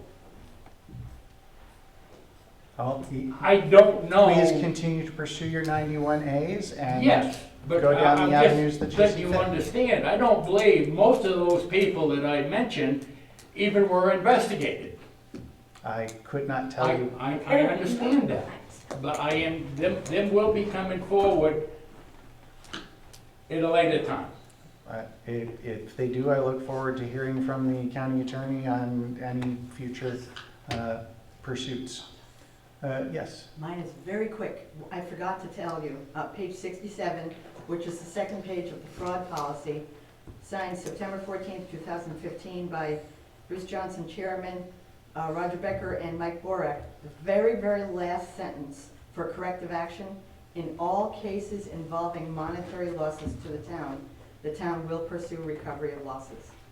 And so we've covered that in discussion here, but also in the statement, and that the town does not get that monetary loss because we would not be able to keep additional funds for a higher sale price. I understand that, but there was a monetary loss tax-wise to the town and to the previous owner of that property. Because if it went for more money, The previous tax owner could possibly make an argument, but as far as taxes, no, it would not have affected your taxes in any no, way, no, other than for the them to go taxes, it would down by affect the selling taxes this. on that property. Because the value of that property now, instead of being 44.8, is now 15,000. So, and the taxes are $675. What? So, Excuse me, how did it? So your monetary loss portion is, that there's a couple things there. And just to try and help everybody understand this. There's a valuation of a property and then, a tax rate associated with that. As part of the recommendation and/or sale, it was town-owned. And while it's town-owned, there is no tax value, I nothing. understand that. It was also mentioned by several people previous that it was very obviously overvaluated while the town owned it. I can't speak to whether that's true or not. I don't have those assessing skills. But that has been mentioned and brought up. So whether or not that is the case, in all cases, there's not monetary loss to the town since we couldn't have kept any more, and we are now getting the tax revenue as small as it may be. The monetary losses could have been the gravel that the town could have gotten off of that property and then restored that property to probably prettier than it is now. So those are the possible monetary losses. But the monetary losses for the town would have been, the bid should have been higher. It should have gone out to bid. And then the people in the town policies, the people that lost that property to taxes, they're the losers. They're big losers. If in fact a court of law would decide that that was not sold for enough amount, the entity that would have any kind of possible case in that situation, and I'm not saying they do, but the only entity that would have any possible action in that would be that previous tax owner. So our losses would have been the value of the gravel, which was discussed and you've got in the book. With- So, Which may or may not have been available Correct. due to access to the property. but they weren't given the chance because a year earlier it was gone. All right. So anyway, I'm done. Having heard from just about everybody, there's a couple people that have not spoken. If you'd like to speak on this, please let us know. Otherwise, I'd like to move on in our agenda so we can continue taking care of town business for everybody. Are you using this as a public comment section? Sorry? Are you using this as a public comment section? Generally, I just allow a public comment on each section as we go. The technical public comment section is at the end. I Thank you. didn't want to change my procedure just because of the topic. Thank you. All right, so not seeing additional, I'd like to move on to first of our old business, the White Plains project. Actually, sorry, before that, does the board have anything else they want to say? I know I've provided lots of factual information, but I want to allow the board to speak anything they wish to say as well. No, I don't think so. I mean, the only thing in light of some of the stuff that has been brought that maybe we didn't fully know, I mean, I would like to, at least do a little bit more discussion like you're gonna do and find out some more stuff. And there again, the big thing here is we're just trying to take care of the town and move on to other business and not cost a lot of money. But, you know, we've all been in court hearings and we all know how much lawyers can be, but if there's ways of making sure that these facts that, you know, maybe our attorney wasn't fully aware of, could create it that it's not a cost to the town, we may want to, you know. But when you get lawyers involved, it could go big bucks, Well, you no. know that. That's the thing. But if it's not, it's what I'm saying. But. What I had said is exactly what our chief of police reiterated that evening. This town select board, acting on my behalf, and the other 1,800 people in this town, when your request is made for an investigation at the state attorney general's office, it will be of no cost to this town. Thank you. Thank you very much for considering that and reconsidering that. Absolutely. Thank you, Marlo. All right. Any more? Or- Nope, go, all set. All right, so we'll go ahead and move on to that whole business. Okay, so the first issue is the White Plains project, and as you know, we have not made any headway on that project. We have still been unable to get the DES application from the engineer.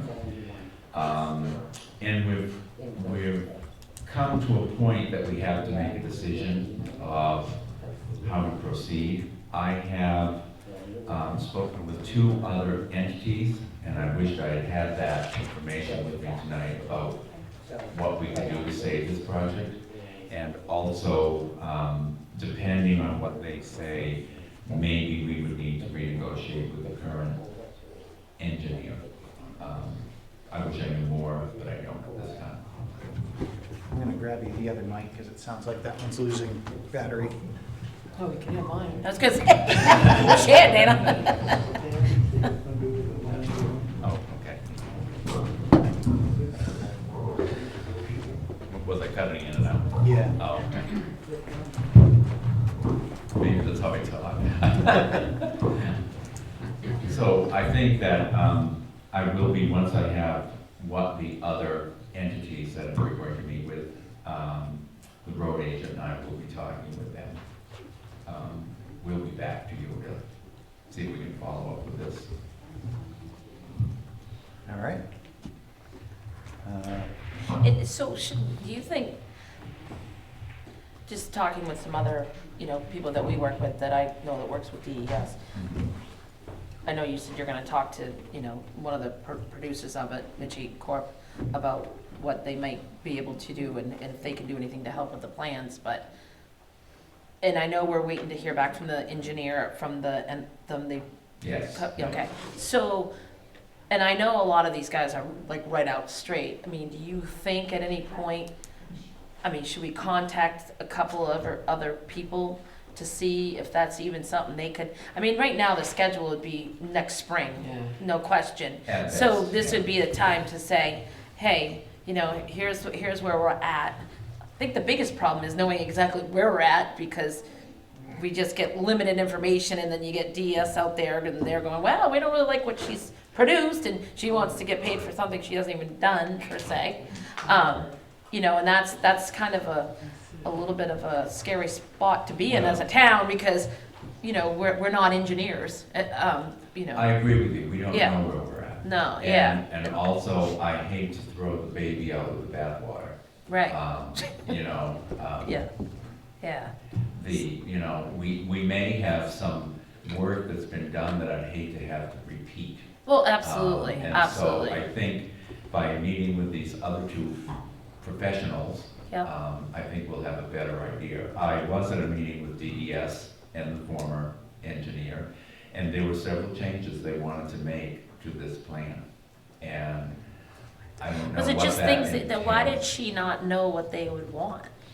I can't speak. for Yeah, the see, that's what engineers, but- frustrates me. And since she doesn't show up at meetings. Well, yeah, right, that's pretty evident. And We've that was tried to ask. the, you know, Yeah, right. we have asked Well, I know, repeatedly yeah. for her to come, and we haven't had luck with that. So I think that once I have some input from these other entities, I'll be back to you and you can then have some more. Do you know when you're supposed to meet with anybody? I'm meeting with, Emmett and I are meeting tomorrow afternoon. Okay. With Mitchie. Okay. VHB, the, Are you meeting with them at the site or at the probably Yeah. here end of the site? site. Okay, I would, yeah. okay. And we haven't paid this other person any money yet. No, and that's Okay. and that is another stumbling block issue. Right. Yeah. Okay. So, but I certainly am willing to, whatever the board thinks is best, to try to do whatever you think. Did you want to ask a question? No, You sure? he already answered my question 5 minutes into the meeting. Oh, okay. Thank you for coming. Thank you. Thank you. Rest was very interesting. Sad.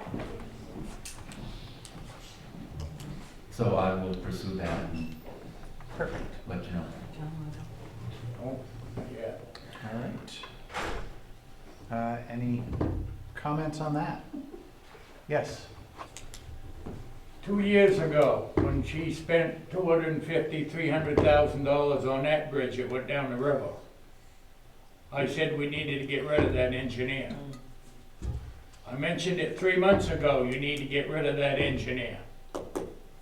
How much longer are we gonna keep paying her?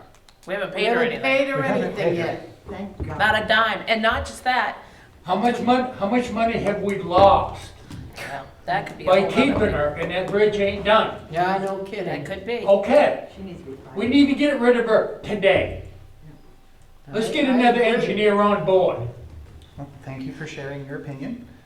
We have asked additional professionals what their opinions are and what they will be But able to provide. that is what we're all, So that we yeah. can then make that decision. Excuse me, folks, I know my voice gets loud. Yep. I just wanted to explain that we're trying to take care I'm of that. upset, excuse me, I'm not. Understandably so. We're very frustrated at not having a completed bridge. Frustrated is not the word. We And haven't I'm been- sure you guys are too, but I've been 2 years or 3 years, probably more than that, trying to get rid of this engineer. No. Yeah, And And she time's never- money. So you're completely correct in your frustration, and we appreciate that and are frustrated. Our Sometimes- goal is to get a completed bridge. for the Sometimes we town. gotta cut our losses and move on. break off the And- stick, but And I yes. think if she goes tomorrow, it's, But thank you for the good news that we haven't paid her a dime. No. No, and Dana's worked really hard to, because the other thing right now is we're trying to get other things in our company permitted. Yep. There, people are crazily right out straight. well, I'm sure So they that's, are. some of us, you know, I've said what you said, just being in the private sector, you're like, are you kidding me?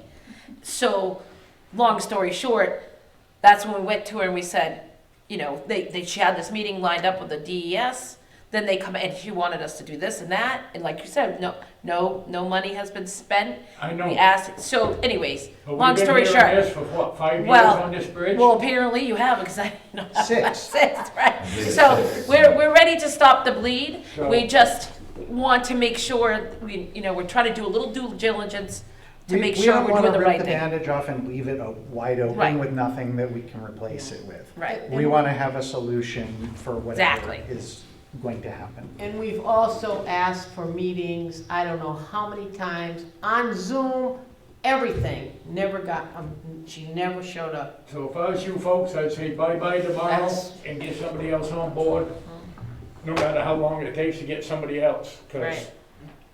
Thank you for doing Thank you for your good day. Thank you. Have a good Thank you night. for coming. Do we have any other further comments on White Plains Bridge? Yes. Can I just say thank you? Sure. You I guys, like that. it's been a night. And there's gonna be more. And I'm gonna head out too because I have phone calls to make, but thank you for your efforts. You know, I just realized I Thanks for coming. forgot something. Thank you for coming.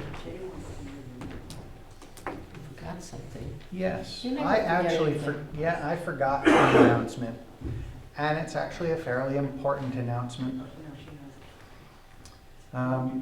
So, some have told, and if you don't mind, I'd like to make that announcement. It is involving myself, not specifically the whole board. Go for Go it. ahead. Some have told me that I am too involved in town, and as a result have too much influence. It is true that I am part of many boards and committees in town, and that number has continually grown as I serve a town I'm genuinely proud to call home.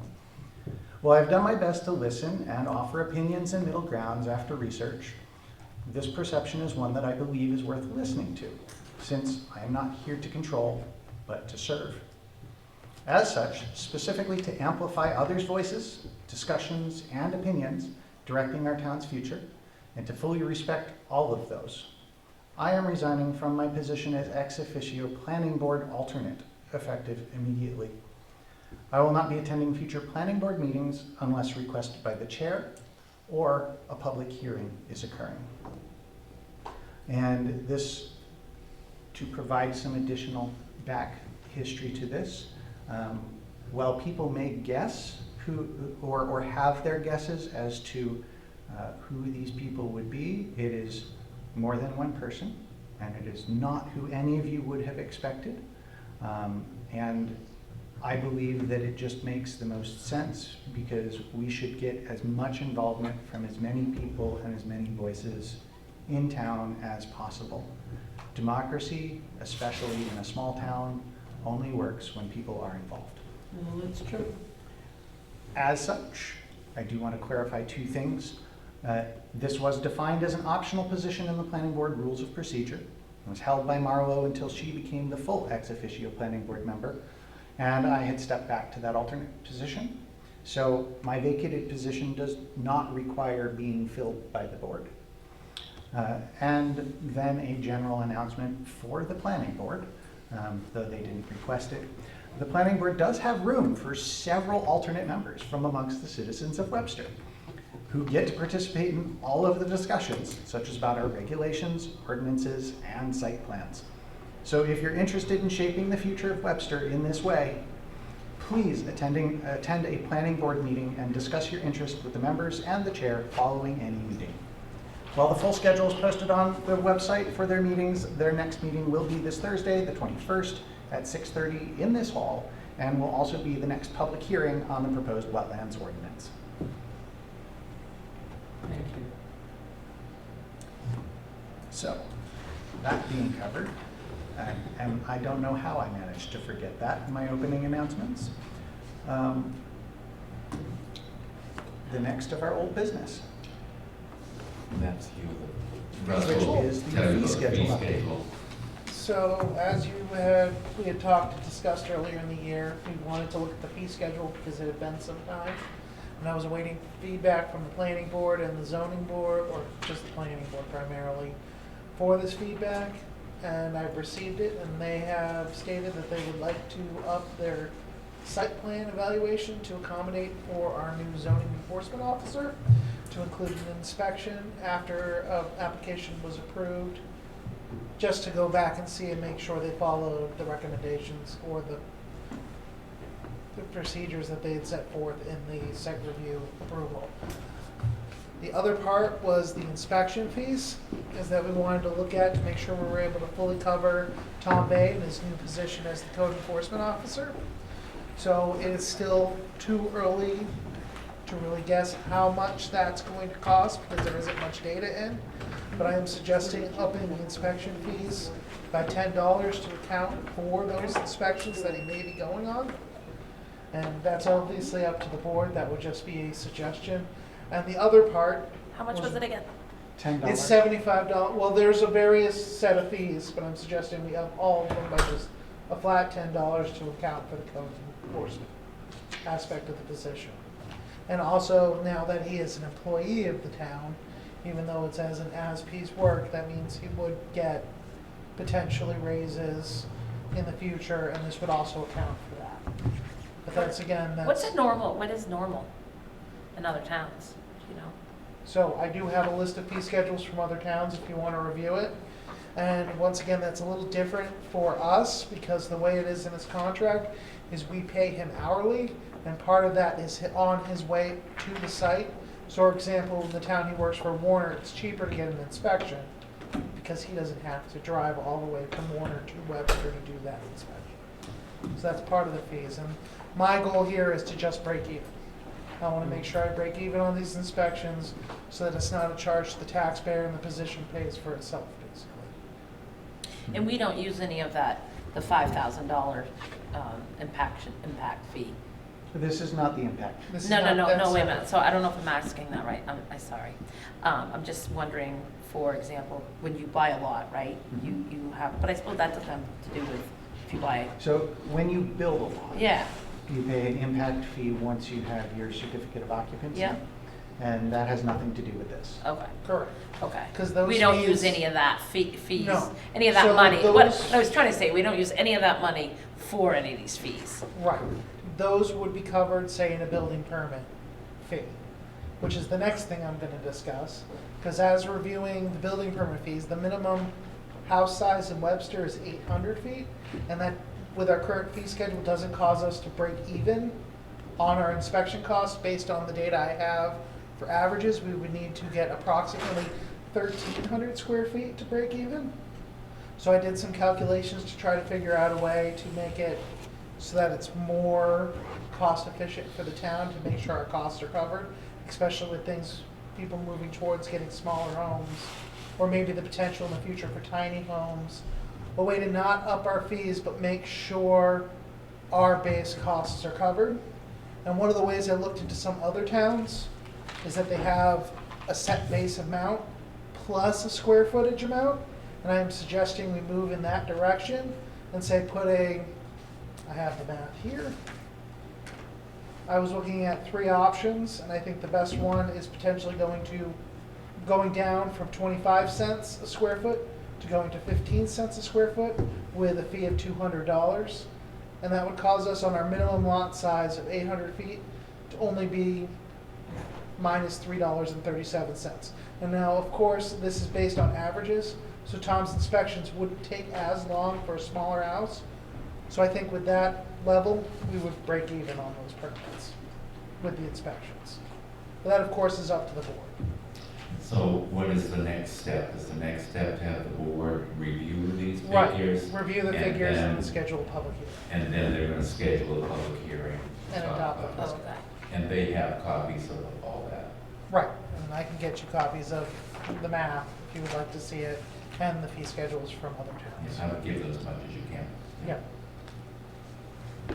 So we can see the copy of what other towns, right. Yeah. So I had made packets, but I left that one downstairs, but you can pass around Sure. the fee schedules for other towns. We can get these. And a lot of towns do it very differently than we do. really. So some of them are based by what the house is gonna be, or the room is gonna be used for. Some of them inspect via light socket.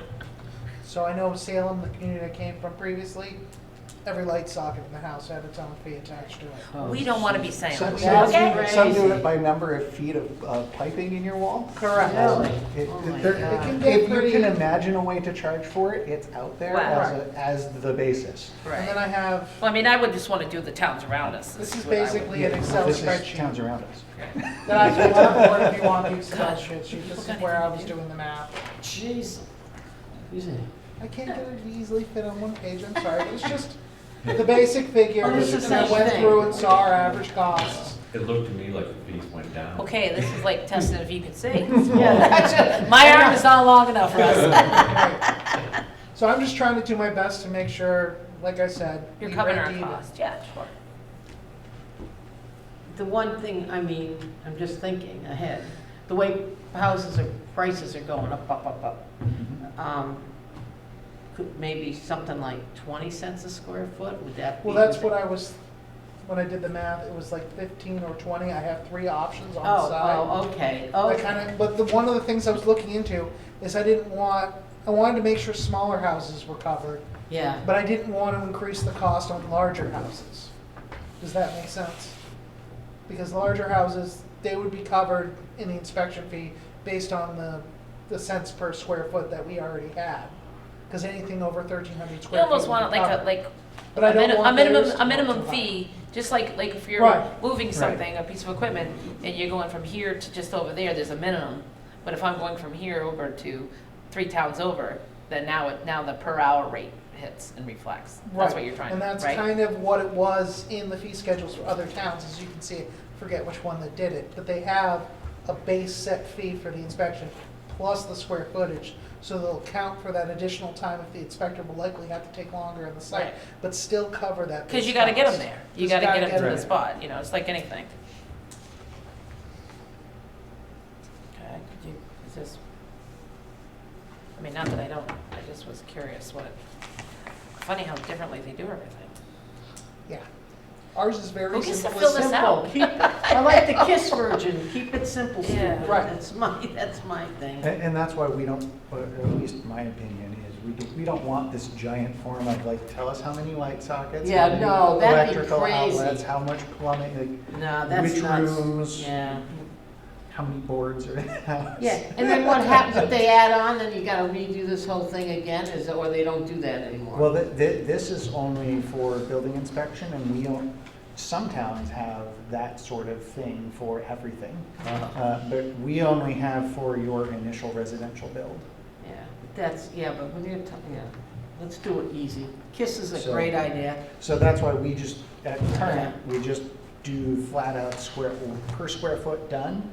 And he's suggesting that we have the floor rate plus a lower per square foot fee. So yeah, like a $200 fee and then And adding then we're gonna drop it by 10 cents to Yeah. account for that. Mhm. That's my suggestion, whether, So dropping it by 10 cents is 15 or 20? so it goes down to from 50. 25 to 15, oh, 25. Yeah, so it was 25 and now it go down to 15. Gee, you're being generous, huh? Try. Thank you. So we should put that on the next agenda. Mm. I think we should schedule the public hearing on it. You ready to do that? Yeah. And then I guess we as a board should discuss or be prepared to show up to the public hearing to tell people which way we think is the most appropriate. But I'd like them to have a document in front of them with it ahead of time. Yep. So this is what we're expecting to do, so. What do you think about it? That's fine by me. All right, so why don't you go ahead and prepare that, so that everyone will be able to see it and then make the public Now- hearing. Well, I wouldn't we would- be at a public hearing anyway? Wouldn't be, we're calling the public hearing, right? So Right. we'd be there anyway. Oh, yeah, Oh, yeah, well, I thought you were gonna be. But I need enough time to basically make the new fee schedule and then post it. That's what I would have to do. Yeah, okay. Whenever. Well, maybe November 15th, I think that would be plenty of time. Because the next meeting's the first, so, yeah. Okay. Meeting after that. More Sounds than good. enough time. All right. Any other questions or comments on the fee schedule? And like I said, I'd be happy to, I already ran through the math with David. If either of you want to come in the office, I can run through the math with you as well. Okay. That's fine. That's why I wasn't trying to squint at the spreadsheet, because I'd seen it already. Well, it's just to understand it so that if you get asked questions, we know how to answer. Well, it's important for you too. Yeah, Yes, right. absolutely. Yeah. Yeah, that's why if there are questions, like, But let's I'd ask like, them. So yeah. that- Mhm. Mhm. So that's what I will do, come in, you can show me what you're, exactly how you Nothing come up like with it. broken down to everything. I'm impressed. Well, Average very time thorough. for inspection?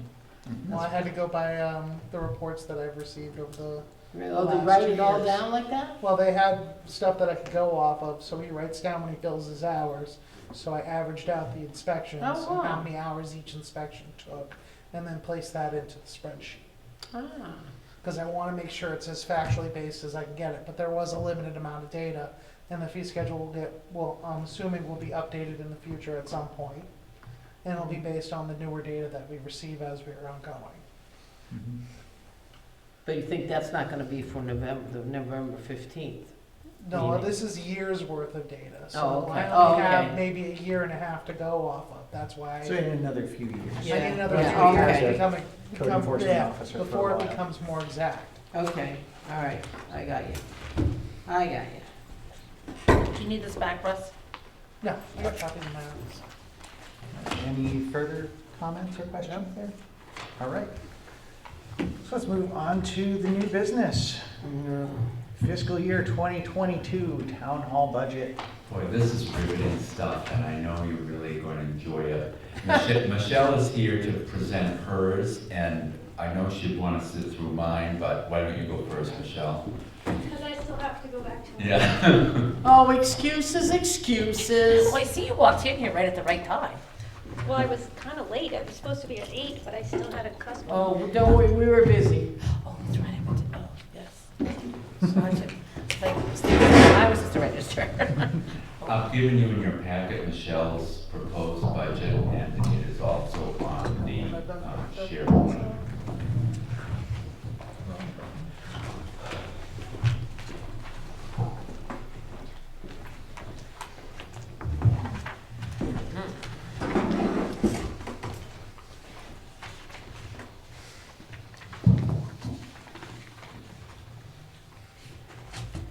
So this is the elections registration and vital stats section, I presume. Yes, it is. All right. Well, go ahead and take it away. Do you have the form that Dana gave you? Yes. And do you have any questions? This 22 is a 3-election year. I will share with you that.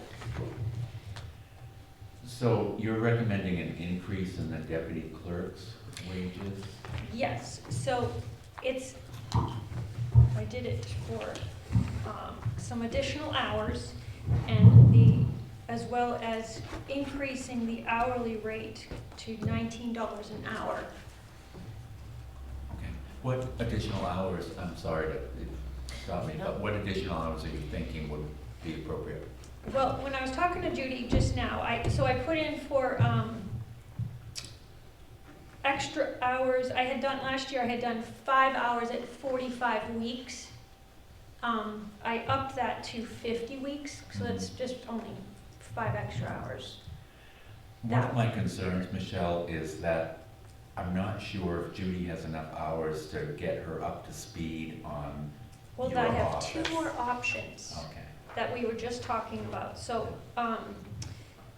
one is to add an additional hour per week, so she could come in earlier on Monday, or 4 extra hours in the week, so that she could be here on Wednesday afternoons. Because I don't want to have her come in for like 2 hours on a Wednesday afternoon. It's not worth her traveling here, changing all her plans to always be here on Mondays and Wednesdays, or if anyone else, when they go to replace her. But 4 hours will then give her more time with experience doing transactions and as well as closing out for the week, which is important to know how to do too, which you don't usually do on a Monday night because I'm still open the rest of the week. So by adding 4 extra hours a week, that would give her 500 hours for the year, and that would change that line to $9,500. But I absolutely agree that regardless of who's in the position, more hours are needed in order to grasp. Well, the purpose of the assistant or deputy town clerk obviously is to take To be able over to for step you in. when you, Not there. when you cannot be there, or you've won the lottery and you've taken off, or whatever. Or have died. Well, Oh, jeez. I think we were gonna leave that one out, but go ahead. let's not plan that yet. And that was not a fun experience, Yeah. trying to learn the roles of the job. And I'm sure it's very States. frustrating for whomever, whether it's Judy Oh, or true. whoever, to do that. Thank you. So if you support the added hours, I did talk with Judy, and she was game for being able to do that. In each of the different scenarios you've mentioned, is any of that expected to change availability and open office hours for the public? You mean additional hours? Yes. Maybe not right off the bat. I would want, regardless of whether it was Kim, my prior deputy for 10 years, or Judy now, it's evident that there's not enough time in the position to know and feel comfortable in just regular transactions. Renewals, yes, but even those can be complicated. And so not each year, but I have added more and more hours to this position, and it's still not adequate. So I would say not initially, Dave, but it is my goal to be open more hours in the week. So once maybe there's more solid comfort zone that a different day could be open, maybe like every Friday from 8 to 12. How many hours is she in now? Does it say? 5 here? I hours missed a it? week. She's only in 5 hours a week. 5 hours a week. And that's only so I budget for 5 hours, but if we finish at 8:30, she's only there 4.5. And frankly, it really isn't enough hours to understand everything. What kind of training does she do is it just under you, or is there classes that she's? Well, before she can be an agent of the state, a municipal agent, they do have to go to the state and take a class. Yeah. But they don't always have repeat classes, so once you've done that, it's just on-the-job training for the most part. And she's not even trained in elections or vital records. Those would all be things that we could open up to her to be able to do that. Yeah, just as a comment, I used to work in a town clerk's office, and I was full-time, and it took me a year just to feel comfortable doing a transaction, because there's a lot going on, especially when you have to do things that you don't do every day, such as like big rigs or off-road vehicles. There are just a large slew of things that you have to get used to doing, and I can completely understand. I don't know how I would have been able to do it if I only had 5 hours a week of experience going into it. So I just want to put that out there. Thank you. Yeah, and even in my experience, when I take stuff into the town, that might be a little bit more special. Thanks, Marlo. Yeah. Well, you don't always get all the fun stuff. Henniker does, but it's I did you get know, those they- in Salem, and they- it could be a real yeah. I mean, you do have the state you can call, but not on Monday nights. No. right. And there's a lot of rules and regulations that go with it. But I was thinking, how do you know all that? So I would agree with you wholeheartedly. Just witnessing it myself. So the supervisors are because of the 3 elections, right? That's the The election third line wages down. line. Pardon? The third line down, D. No, I looked at the bottom. It says amount of change, 93.28%. That is just training, mileage, and supplies. Oh, this is That listed line. as supervisors. What supervisors, training, mileage, and supplies is what that full account name is. Okay, so the election wages is totally different.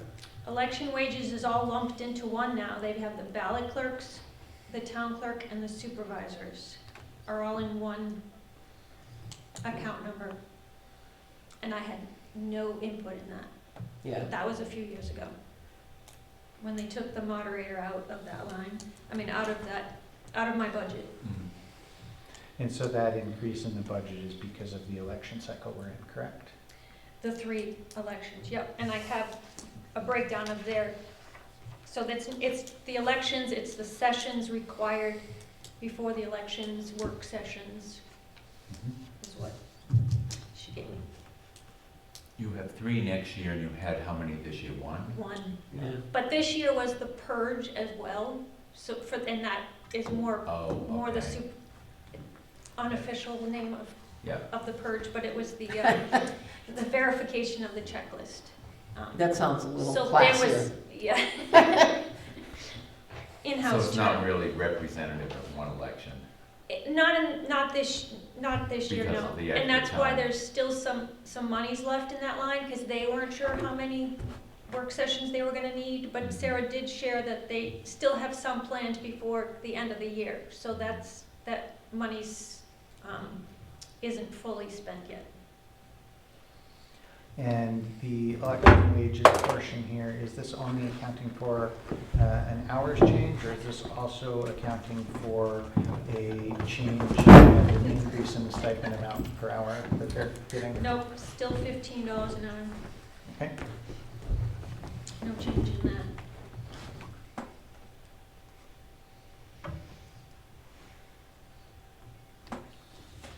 Well, I guess there's not much you can do if we have 3 elections. You certainly gotta have the people. Michelle mentioned to me today, and I give Michelle a hard time about encumbrances, but she did not go to the workshop, the clerk's workshop. And My so- third year in the certification. So you have some money left over in this year's budget if the board thought they might want to encumber some of that toward next year's expenses? And that would be out of the clerk expenses line? I think that would Under be out of workshops and conventions. Oh, clerk workshops, Yeah. conventions, okay. And how much was the dollar amount, Michelle? 500, something like that? Yeah, I didn't bring Yeah. that No, that's fine. up with me, but Roughly, yeah. Well, I think we should encumber it. So we need to do that at the end of the year. Yeah, right, Yeah. right, but I mean, I think we should think about it, and we should do it. but- And if you so- did that, whether that would change her budget request. Yeah, that would be my question. If we were to encumber that for next year, would that, so you can reduce would the, we be able to reduce that by that amount? yeah, I can get a more specific amount for Dana, or we can just reduce that clerk's workshops and conventions by $500, that line. Well, to do the encumbrance, we'll need the specific amount, so, Okay. Yeah. I'm looking at it, Dave, is that this is the first bite of the apple, that, and obviously, you would be invited back after the board has a chance to form an opinion on what they want to do, and if they want to encumber that, and you'll give me that figure, so, I guess what I'm saying is that you don't really need to worry tonight about removing that. Okay. But it's nice to know we have a little extra too. Well, Michelle brought up, she's very good about that, and I tease her because last year she encumbered $152.50, and the auditors have not let me forget that. And neither have you, Dana. Hey, that's what good people do, is try to save money. Thank you very much. My mother says you don't walk by a penny. No, there you go. That's right. And what I don't have in my budget this year, or I didn't plan specifically for, but I feel that I would have enough money, is the, moving forward with the credit card online, and the $750 would come out of my budget this year, but then, and granted, it's a one-time setup fee. So you gotta take it out of this year's budget, so next year we don't have to worry about it. Well, my hope is that, or I can encumber that if it's looking like it's not gonna happen until the first of the year, but it is in the works. Yeah, that's a good idea, yeah, okay. And I have that money, or that contract amount, so Mhm. if it was in there, we could encumber that as well. Thank you for coming. Good night, everybody. Thank you. Okay. Which section would you expect that to come out of then? My thought was, workshops and conventions. Okay, so that would also be out of there then? Yeah, because the encumbrance of the 500 or whatever that Right. is. I mean, technically, we can overdraw a line item if we're Yeah. not overdrawing the budget section, but, Well, that we would could probably take go it out of under, the clerk that would probably go expenses. under expenses, right? That's what I would think. Well, I have, Credit card? Right now, it's $594, but, you know, if that's overdrawn slightly and the others are underdrawn, it'll be fine. yeah, because I still have 13 weeks of mileage to put in for. No. I was gonna order more of my envelopes for my mailers, so kind of have some of that money already spent for this year that hasn't it's not reflected on here, but it's, Right. I got 2 Well, more we've got months 2 to more months shop. in the year to get through. For envelopes. How exciting. Well, let's look at what the overall is when we get closer to finalizing, and then I think that's part of it. either get it and just pay it, or encumber it if that's the Right. case. If it makes sense. And I would say that, while I would like to do that and the encumbrance for the workshops, if it's one or the other, then I would say we leave the workshops and just spend on that and encumber for that as the larger amount, since it's since there is enough in the budget to handle it. To handle it. Okay. So what are you saying, Dave, encumber the 750 if it's not? If Lined we up for can't this pay it this year, then we should definitely encumber that, since we've been trying to get that done this year. Okay. And if we have enough left in the budget, to then also encumber the workshop and reduce that amount for next year. And they didn't say, they meaning Avatar, didn't say that my support fees would change based on the addition of this extra option.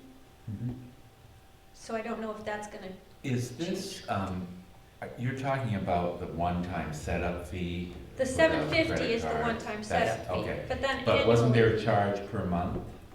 there's a charge, oh yeah, you're right. Yeah, I don't have that in here.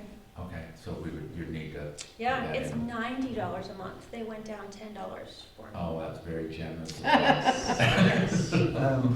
So, We but should- that wouldn't come out of, would that come out of my budget or would it come out of the tech?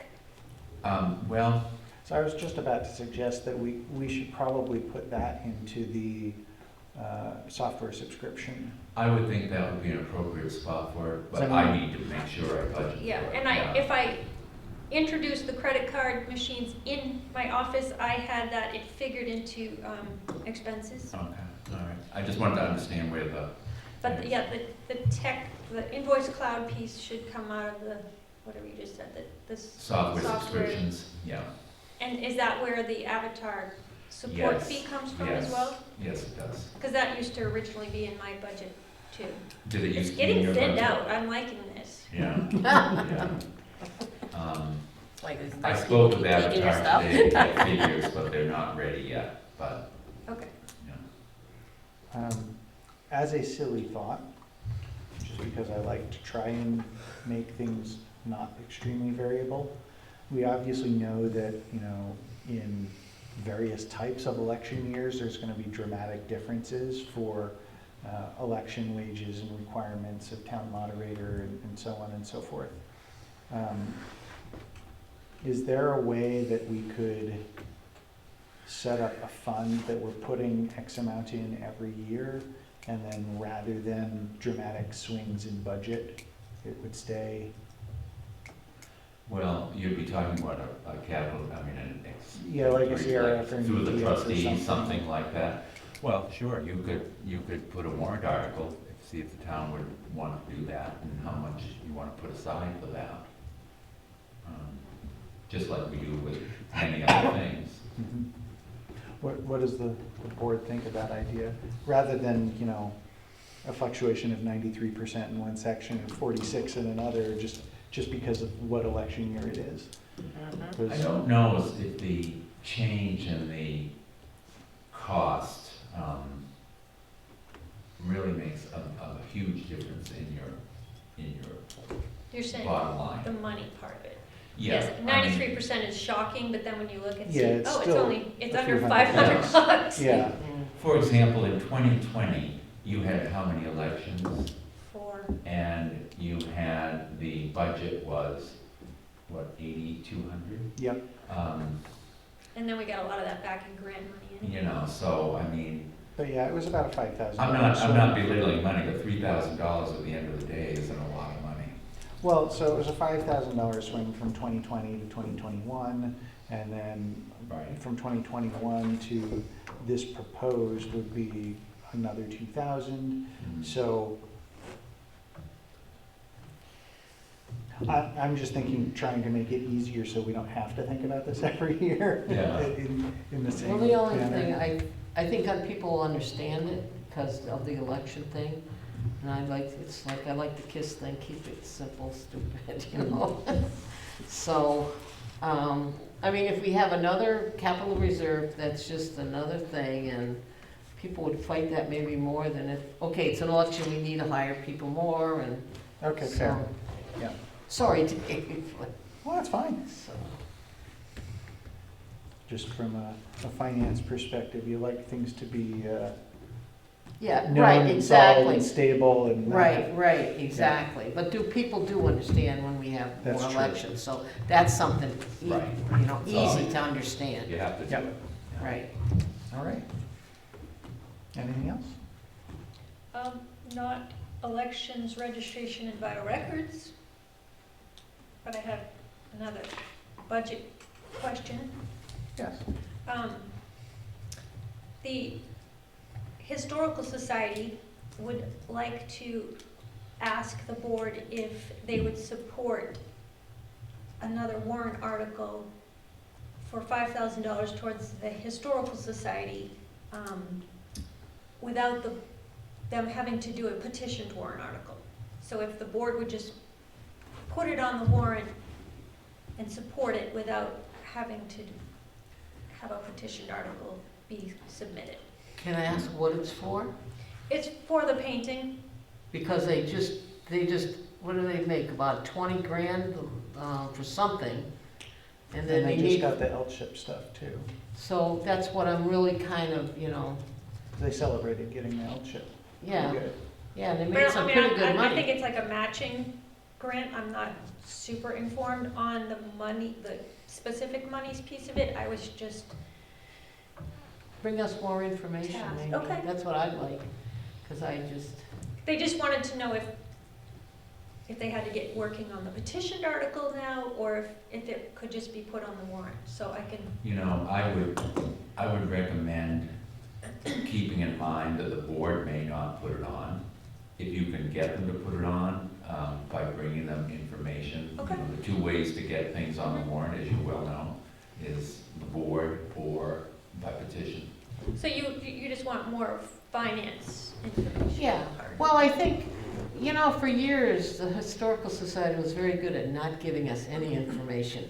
And the only time last year, I think it was last year, we said, you know, we need a breakdown. And all of a sudden, we got a breakdown of where it was going.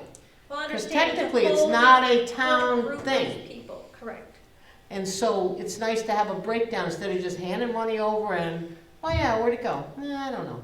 So I think that's, you know, if we have a breakdown, I think that's a lot easier to sell if that's the case. Okay. And so, I guess my question is, since it has previously been getting done as a petition warrant article, and it's fairly simple for them to copy paste and change the number and what the project is, why do they feel that the board needs to do this instead of the way that it's always been done? It was just suggested at the last meeting. Okay. Well, it would save them chasing down so many Yeah, voters to vote. It's 25, though, Yeah, right? 25 is not many, yeah. No, I know, I understand that, but I think that's probably why they're asking, would be my And guess. it'd be nice to have articles from the Historical Society in my magazine, in my paper too. Hint, hint. I can pass that along. Thank you, appreciate that. Well, if you keep the name out in front of people, they're more susceptible to wanting to do things if they know what's going on and people are Well, really and to working. have the progress being made, Yeah, right, physically, exactly. people driving by and And seeing seeing that it, it's, yeah. that it's, Mhm. things are happening. I mean, because in a big scheme of things, $5,000 to keep up a building seems like nothing. Well, right, especially that It's a building. very unique Yeah, building. well, Yeah. very, very unique that we're fortunate to, You people mean- ever took care to do. Do you know what I'd like them to do sometime? Do you remember this? You weren't around, but the Historical Society and at the meeting house, they had Christmas, they had a cookie thing. And they had cookie, everybody, you had to go there, I know. They had a Christmas tree, they decorated, the kids decorated, they had cookies and like punch or something. and everybody could go in and look and see what they've done. I mean, those are the things that were really fun, and it would be nice to get that done again. Well, definitely would get people involved in realizing what's there. I mean, the only reason I've ever been in it is because our kids would go there for Oh, Memorial Yeah, Day. that's right, That- Memorial yeah, Day, Memorial right, Day, exactly. Yeah, But this was, but it is a very cool, well, we're fortunate, It's really especially neat. for a small town, to have such a great history, Right. historic building. and that was brought up from Along with what behind the we've done dam, here. we're lucky Yeah. we have it. But Right, the one thing, man and one horse. yeah, but the thing would be, if you know, so many new people in town now too, and if we could do something like that, you know, there's so many good cookies, you know, and punch and stuff like we used to do, and then that would be fun, and the kids could see, they had a Christmas tree and everybody, you know, the kids made all kinds of decorations, and you had to remember that. God, Heather was there, Heather, my daughter, Michelle. So along those lines, previous select boards, not while I've been on the board, but previous select boards have also held a period town meeting, not town meeting, a period select board meeting At the meeting house. at the old meeting Yep. house. Yep. And I know that, you know, we've had COVID and Well, yeah. I think issues with floors and other that things, happens but. around, in August, around Old Home Day. Yes, Old Home Day, But right, I think it was. I think we should try to make sure that everybody's in touch to try and coordinate that Yeah, again that for would be next great. year. Because I think, while we don't always have the largest audience, of which there's nobody remaining for the Mount viewers. They're all Boring. home watching on the couch. But, well, we don't always have the largest audience. People do find out about it, do find that, oh, this is an interesting thing, and, you know, come out for that specific one. I don't even remember what the topics were, but when I went to, I think the last one that was done, and again, I was not on the board at the time, I was just showing up to meetings. But I want to say we probably had about 30 people show up as. And I think as the they public. dressed in period costume. Yes, or at least the people that were not the public were dressed in period costume. The board and Yes. so Russ forth, and yeah. I, the wigs. Yeah. Powder. So- Grace, all you gotta add to you is a few curls. So I think that's a good way to both involve and show that the Historic Society is giving something back instead of, well, there's a building here, but we don't go to it. And also to help make sure that people are aware that it's there. And that, hey, this is really cool, so. I agree. I have one more thing that they did not task me with asking. This display case, would that be anything that we would be able to possibly put a rotating type display in and not always have these trophies and so forth? Bring in elements from the Historical Society on loan behind the locked glass? You know what I would say to that?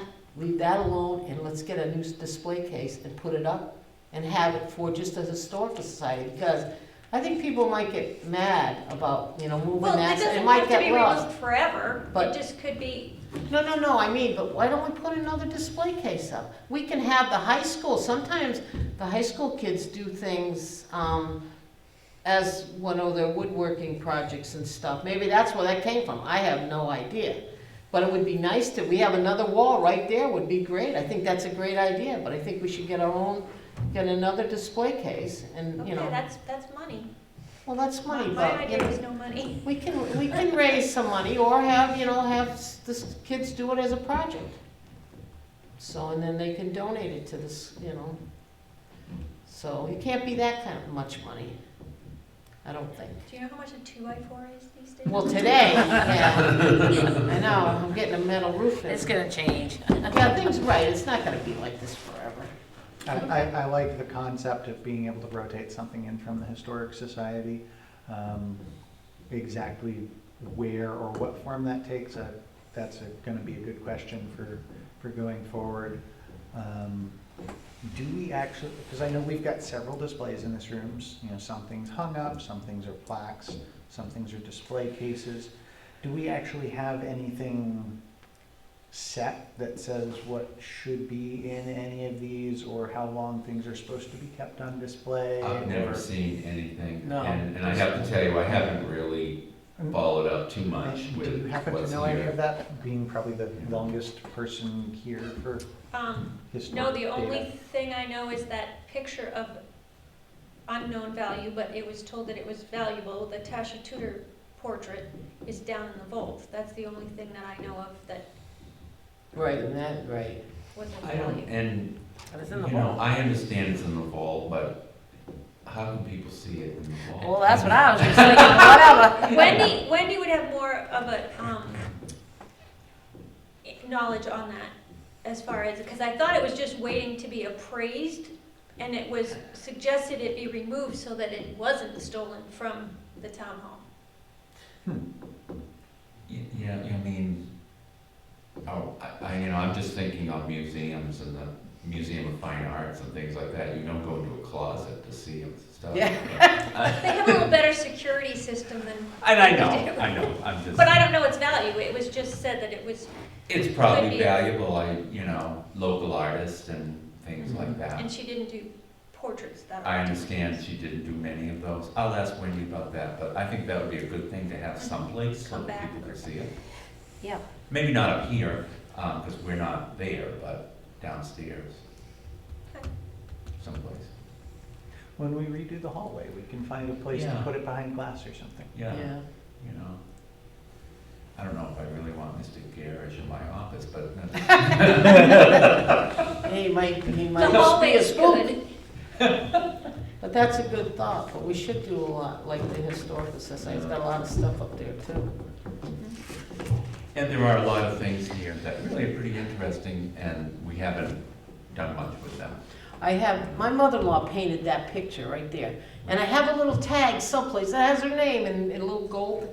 I can't find it. I think it'll drop on the ceiling one of these days, but it's like, I can't believe Who it. There's decides great what goes in pictures there? of the meeting house on that What wall. was that? There for, How I mean, old, those- how old is the stuff in That's it? like from the Oh, that's 70s my and kid, 80s. your Yeah. ages. So do That's they how even long it's cycle been. it, do they even cycle it out, in and out? But Webster doesn't have its own, the only other, aside from Webster Youth Soccer, all the other programs True, are I remember that. inter-town. Right, So right. we don't have a Oh, Webster true, baseball true, team true. anymore or anything like that. I think True, soccer's didn't think of even that. gone the way of the Merrimack County thing. It's all, Yeah. so it's not just Webster kids, Not it's. anymore, yeah. And that is too bad, but, yeah, I think Webster and Salisbury together, because I think they're down there in the field.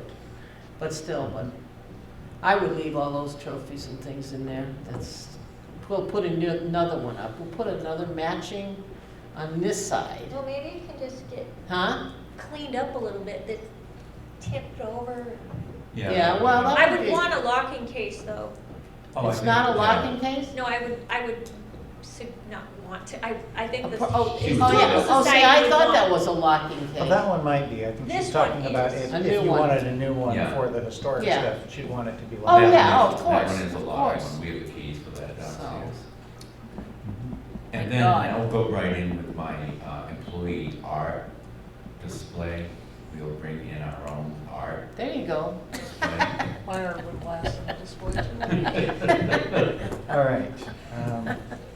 Do we have more on this portion of the budget? Got anything else there? No. So I will I wrote just all over my sheet. get more information about What was that? the workshop, Yeah. the certification class. Okay. I'm And then on the I'm on Historical the- Society. It's a 3-year course, but I'm on the 5-year plan. They've canceled 2 years in a row. So maybe I'm on the 6-year plan, because Well, I I- As can't long go as they back don't until tell you next that year. the first two aren't valid anymore. Yeah, it's right. Too long. I hope not. Jeez. Yeah. Cool, thank you. Thank you. You want this Thanks, back, Michelle. Russ? You can leave it there. I got one. All right, so that is, I guess, continuing on Okay. town hall budget, which All right, is should we do you. the executive budget first? Sure. Um, Did you First hear item, another light? the stipend, Oh, it is off. I think I shut it off. didn't I? Oh, okay. You're going to be talking about stipends at some point, Mhm. and so I've left that the same. And this is which section are we looking at? I'm looking at the executive budget, Okay. and the first one is select board Oh, stipend. okay, yes. And so I'm not trying to tell you you're not worth any more, I'm just trying to tell you that Well, this hasn't been changed in a long time. it has, you know, exactly, And we said we didn't want to change any stipends last year. right. Some ended up changing, but. Supplies, workshop, and mileage, I hesitate to bring that down too low, because at some point, we're going to be going to workshops again. And we had, and for some reason, we raised it last year to 3,100. I don't know who the town administrator was then, I think it's me. But obviously, we haven't used very much of that. The next one down, printing town report, tax maps. I think that 35 is a good figure. We did 39 last year, and we only have $394 left, and that's the putting together the town reports and the update of the tax maps. Executive expenses, you don't have many of those, but every now and then some sort of miscellaneous comes in from the side to take those. Advertising and legal notices, I was absolutely floored when I advertised one of the houses, how much it cost In the Concord Monitor. in the Concord Monitor. Yeah. I thought I was buying It's the cheaper at paper. my, Yeah. my paper, yeah. You were quite reasonable. Yeah. Yes, But- you were. But, you know, Yeah, to put an ad for like help it's It's- terrible. seems like a lot of money. But I've left it at 300. Town administrator salary, that is actually probably about $500 higher than what it's actually going to be. And if you recall, actually, my salary comes out of two lines. Most of it is town administrator, and the other is in the welfare budget. Town moderator salary, I talked with Michelle about that, and I've left that at 500.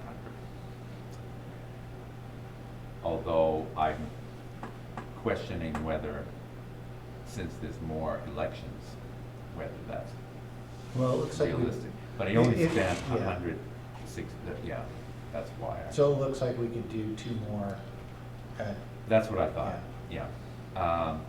The land use coordinator salary, that's a good figure, as voted by the board.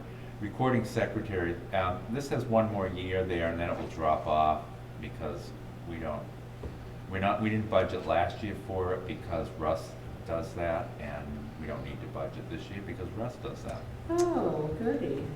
yeah, we combined a few things when we hired Russ. Yeah, good. Yeah. Keep He him just out would like of that added to trouble. his We line. do our part. I have not gotten the actual official word from the municipal association for dues. Last year it was $17.37.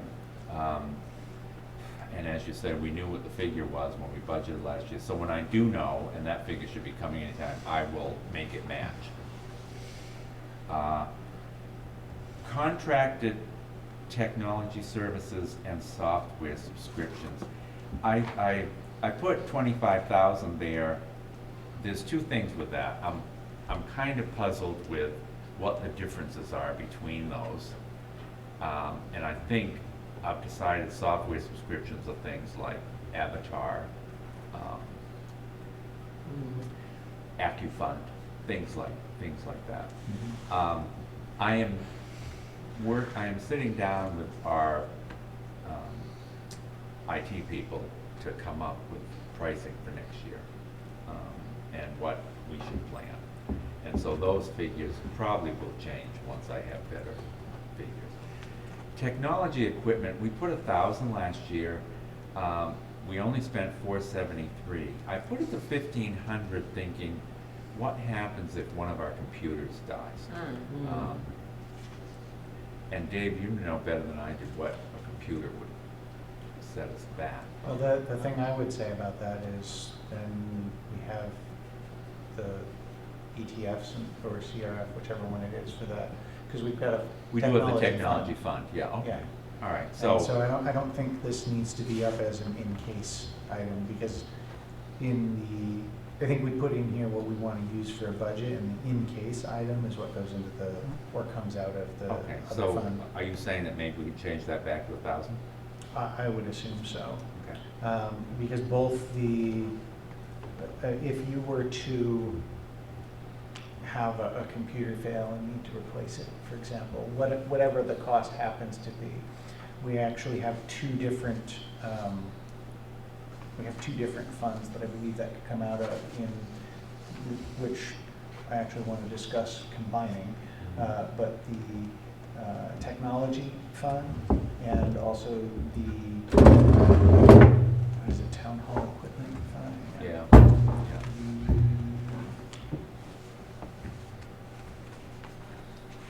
Town office equipment fund. And so the town office equipment fund can cover things like, for example, the printer copier, but so can the technology fund.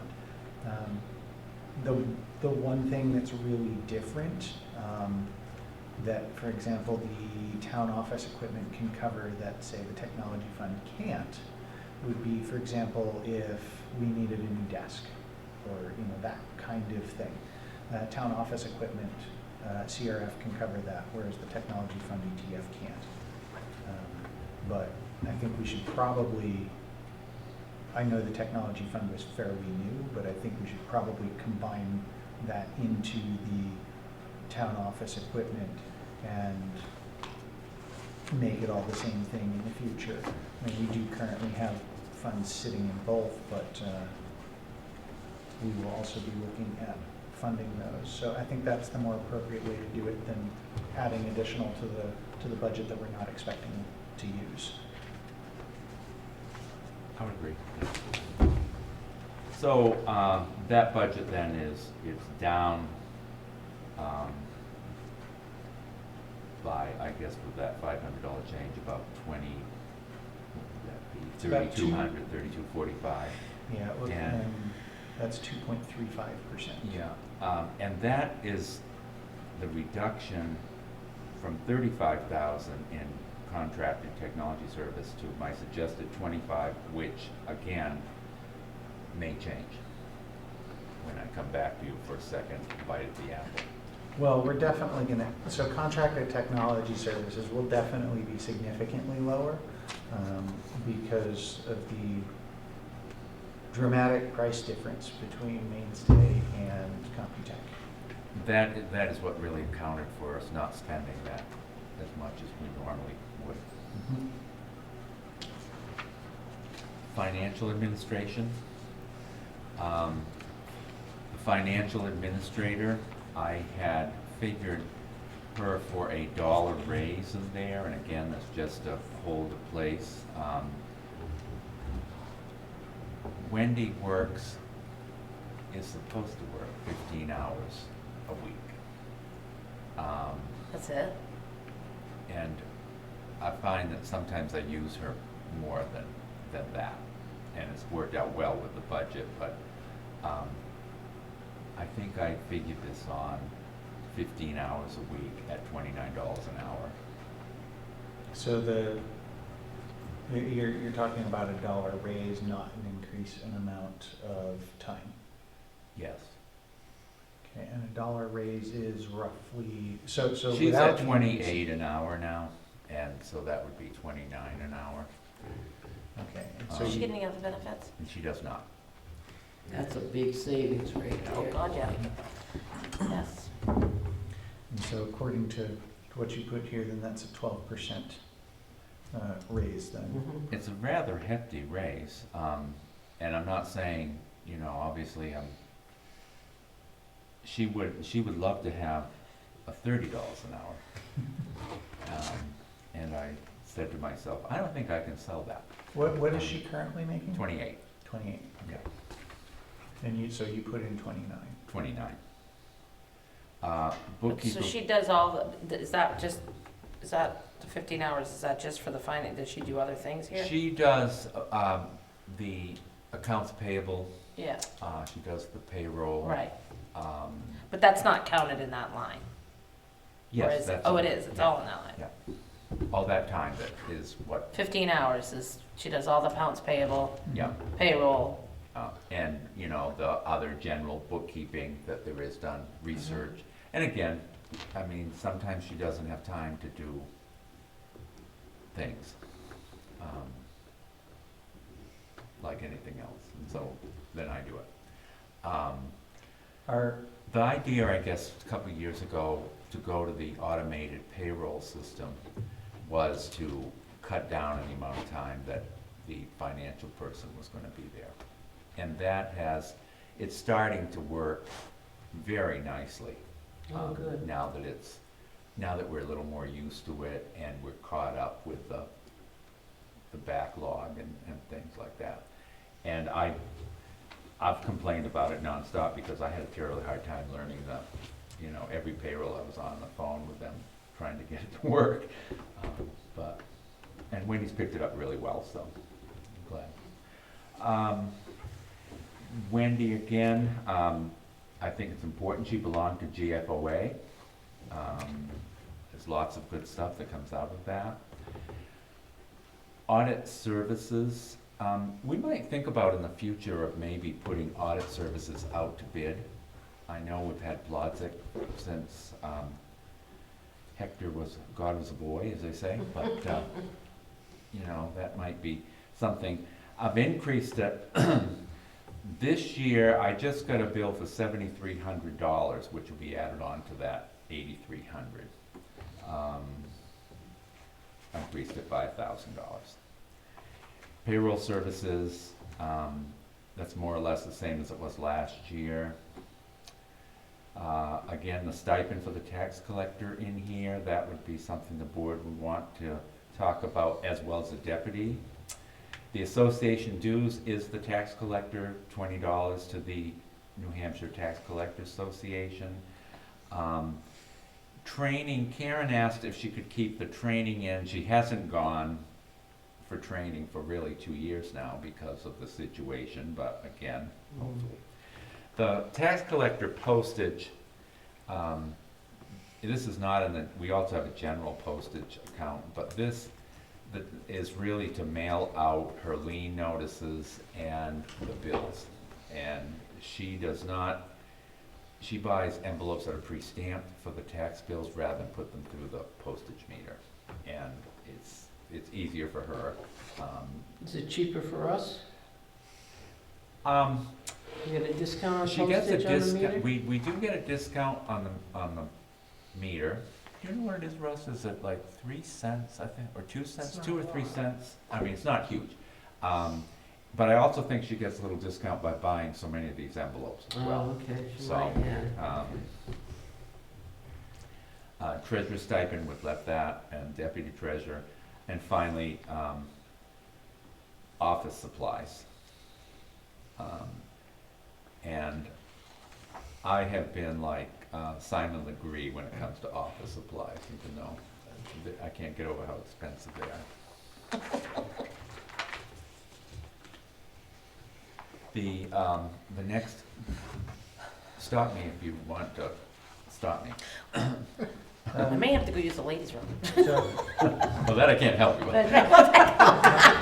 my question would be for the financial administrator, not the dollar amount at this moment, but my question would be, since you mentioned there are things that she doesn't have time to get to, how much of that do you expect to continue versus how much do you expect will be resolved over the next year or two as everybody's getting familiar and back into it and having recovered from the giant shift of employees? in That's town really hall? what I'm thinking, is we're starting to be, I don't know whether we're a well-oiled machine, but a better oiled machine, I'll say that. And a lot of things that she hasn't had time to do, which we really need to do a better job in, is balancing all the general ledger accounts and all the transactions so that we don't, when the auditors come, we're ready to rock and roll. And she's done some of that, but that takes time. I mean, you know, there's a time commitment with that.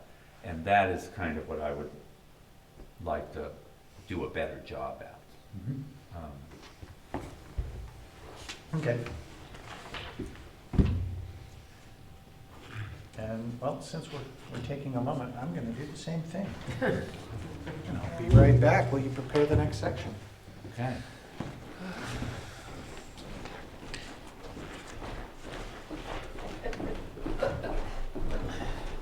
Dee, do you have to go to the basement? No.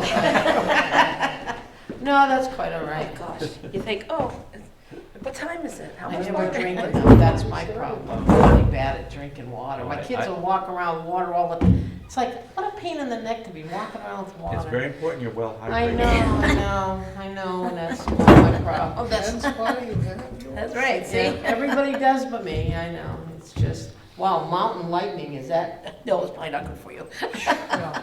Yeah, that's, don't take an example from me. wonder he's got all kinds of energy. Jeez, I just got through my Boston papers. I gotta put them together when I get home. 18 pages, oh my God, it was like pulling teeth. It's like, I know I gotta get them. I've been doing them for so many years. You think this would be just, you know, but the help is hard to find. Yeah. Yeah, so I do it all basic in all printed at my house. I do all the printing and putting the papers together, and I have one girl that helps me sometimes. I mean, it's like hiring a handicap. Someone called you today, your machine, I could hear your, What? yeah, I could hear your duplicator. or Oh, whatever. God, I know, that runs, well, there's 16, I do 1,600 Boston papers, that's one page. And Wow.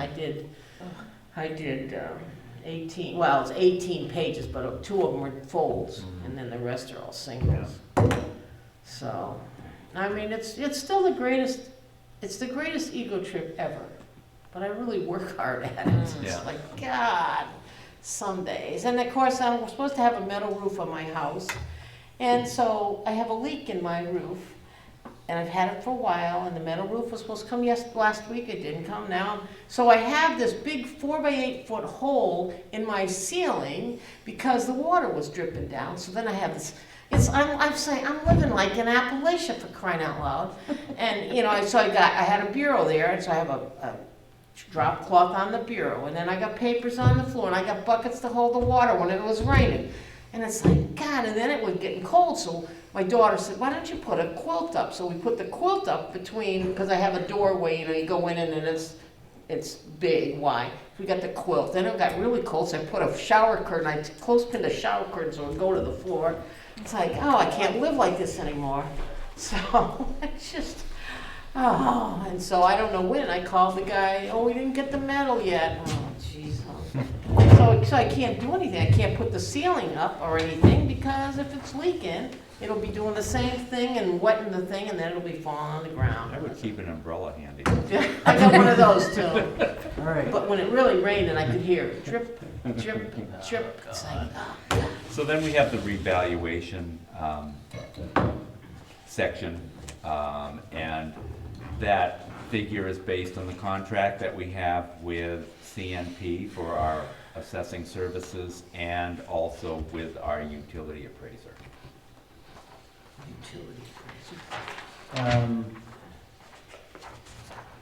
Based on the revaluation, not this line item, but there was where was it? In the funds, there's a reappraisal line.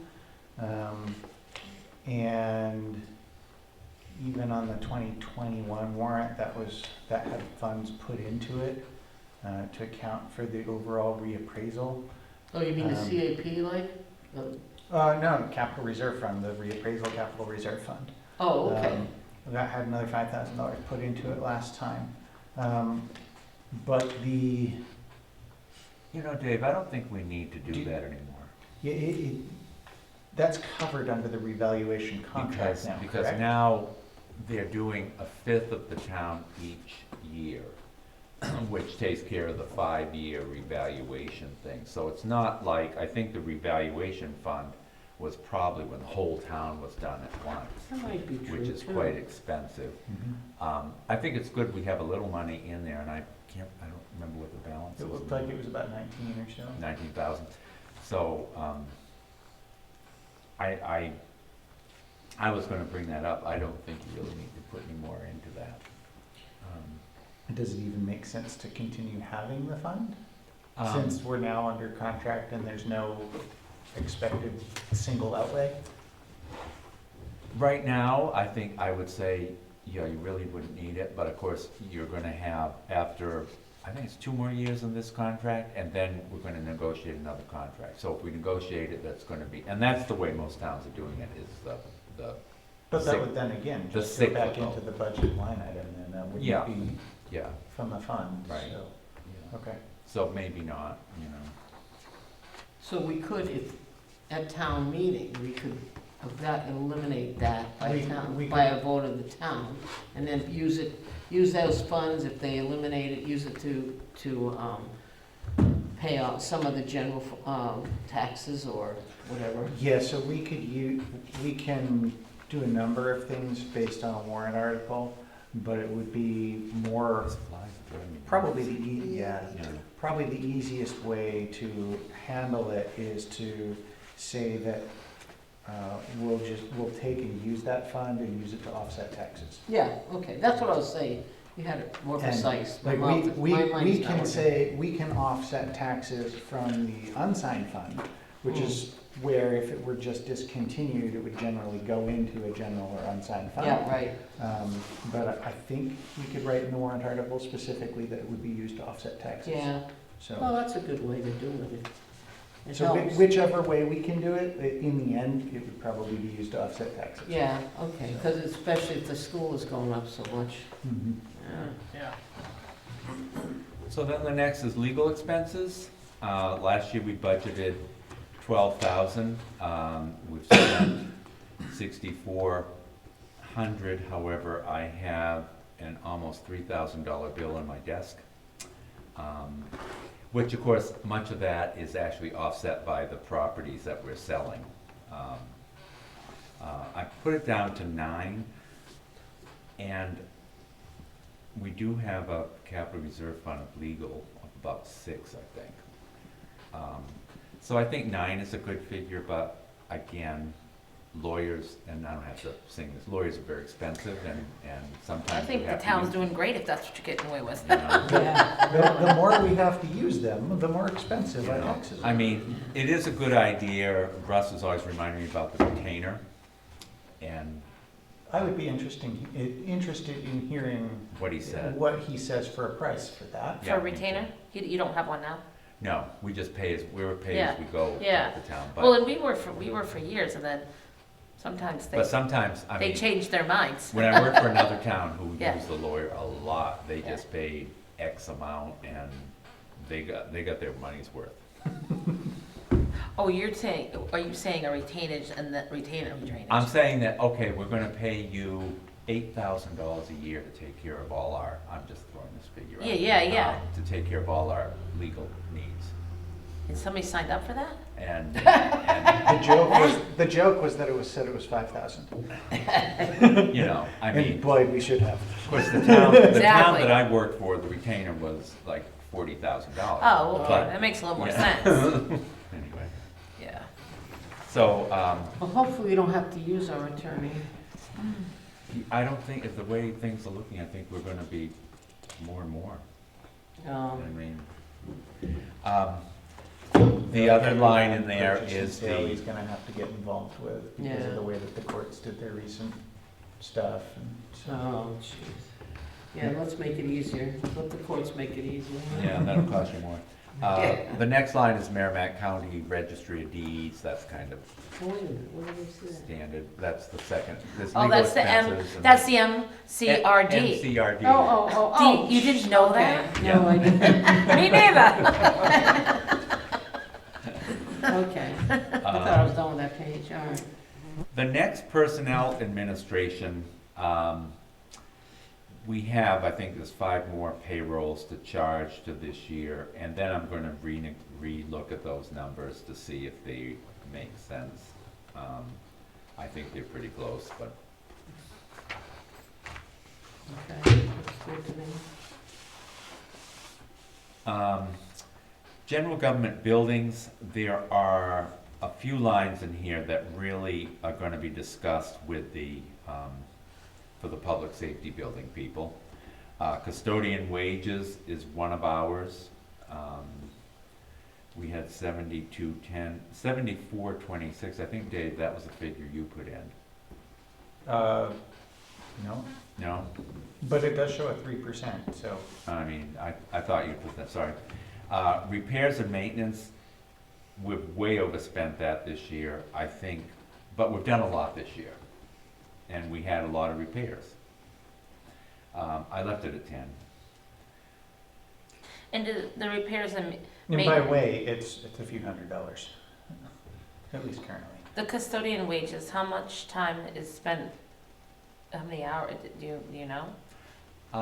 We had talked about that Right. before, and I think we need some more hours. Yeah, And well, I was just looking, that's pretty, and for I a whole do think the year. custodian should get a raise.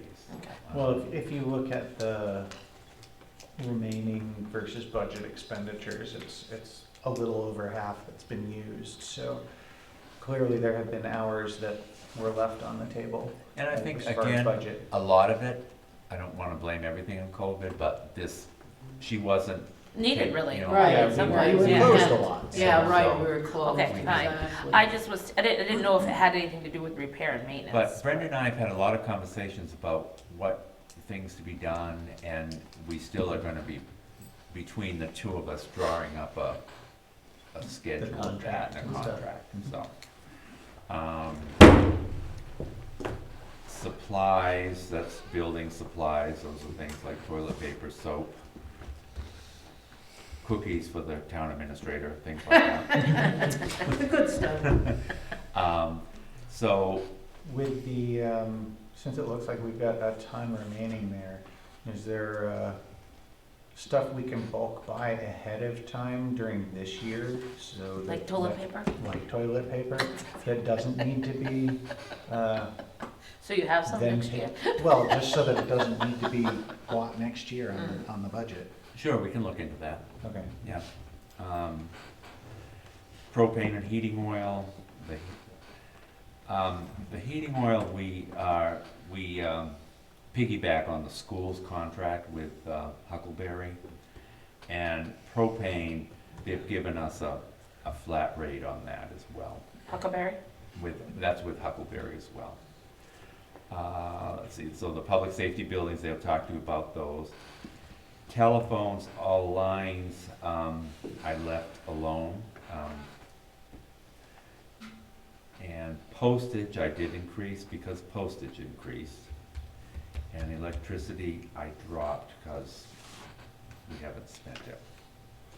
Now, of course, everything's going up right now, so I'm sure that, Well, the other thing is we haven't had a lot of things in this place either because of That's- COVID. that's So there's a true. lot of meetings that haven't happened. I think they true. just started a movie, last month, I think. yeah, I first think month we've or only had a second. couple movies. Yeah, And so- then we've had, the hall's been used a few times, 2-3 times, I guess.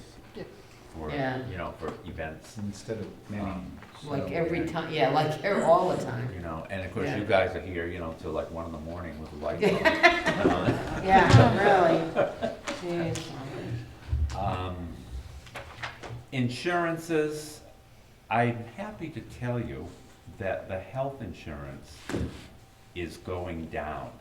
How is that Holy possible? I don't know. Because I've been talking to everybody I've talked to, everybody's just going up. I've never, this is one of the few times I've seen it go down, but it's going down. Maybe because nobody's working, so they don't. Well, have we lost anybody off the policy? No, this is the actual rates from the insurance company. This isn't, Oh, it's not even your You know. pool or anything based on that? Health Right. trust rates are apparently going down. Maybe because people weren't working this whole year. A lot of people weren't working, so I don't know how I think they. it's because people are drinking water, Dee, and they're Yeah. healthy. I thought you were gonna say something else. Fights off everything. That's right. Life insurance and short term, they're pretty consistent. Unemployment's consistent, workers' comp, and again, those figures I'm waiting for, but they won't change much. Last one I have is the welfare budget. Oh no, that's second to the last, welfare budget. And so that's the other part of my salary in there, the 3,600. Vendor payments, I raised that to 3. I was talking to Dave today, we need to go over the welfare guidelines to set some parameters that I think it would help me to have something written that I could defend myself. I have had people that said, well, we're gonna talk to legal aid, and okay, but I've not heard from anybody. You mean because they don't want, because we're Because I not paying them? won't. Yeah, because I. Well, I have a question on one of those too. I wondered, what the heck's wrong with this guy? Why is he getting rent assistance? And I can't remember his name now. He used to live up the street from me. You probably shouldn't say. No, I Yeah, won't say, that's yeah, right, yeah. Yeah, No, and that's right, right. I'm not supposed to talk No, about no, cases, no. but I will say But- I had a case that, an application that their rent was like $1,900 a month. And I'm overdrawn $2,800. Wow, wow. You know, so there's gotta be, City of Franklin only pays up to $500, Oh, I believe it. you know? So now, in years past, so you do the welfare? I do. Okay, because in years past, we used to have the woman from Warner do our stuff. That Mhm. was a long time ago. I'm Yeah. just, I don't know how long. Did you take it from somebody else that used to do it? Leslie too? used to do it. Oh, Leslie, okay. Yeah. All right, so, yeah. It's not really terribly active, but you really do need to keep good records and make sure that you protect the town. And sometimes, you know, Now, can we get any of that funding? Because Bosco, I just wrote a big thing about government funding, and they're talking about having funds to resupply your funds that they use from a government thing. I know you must be looking at that. are they talking about the ARPA? ARPA funds? The Yeah, ARPA funds? yeah. Yeah. Yeah, because they were talking about mortgages and Right. rent, if people couldn't pay their rent or food or whatever. Yeah. So I don't know if we can do that on any of this or We not. probably could if I could prove that it was COVID related. You know what, I'll Although we give have lots you. of projects that are wanting that money.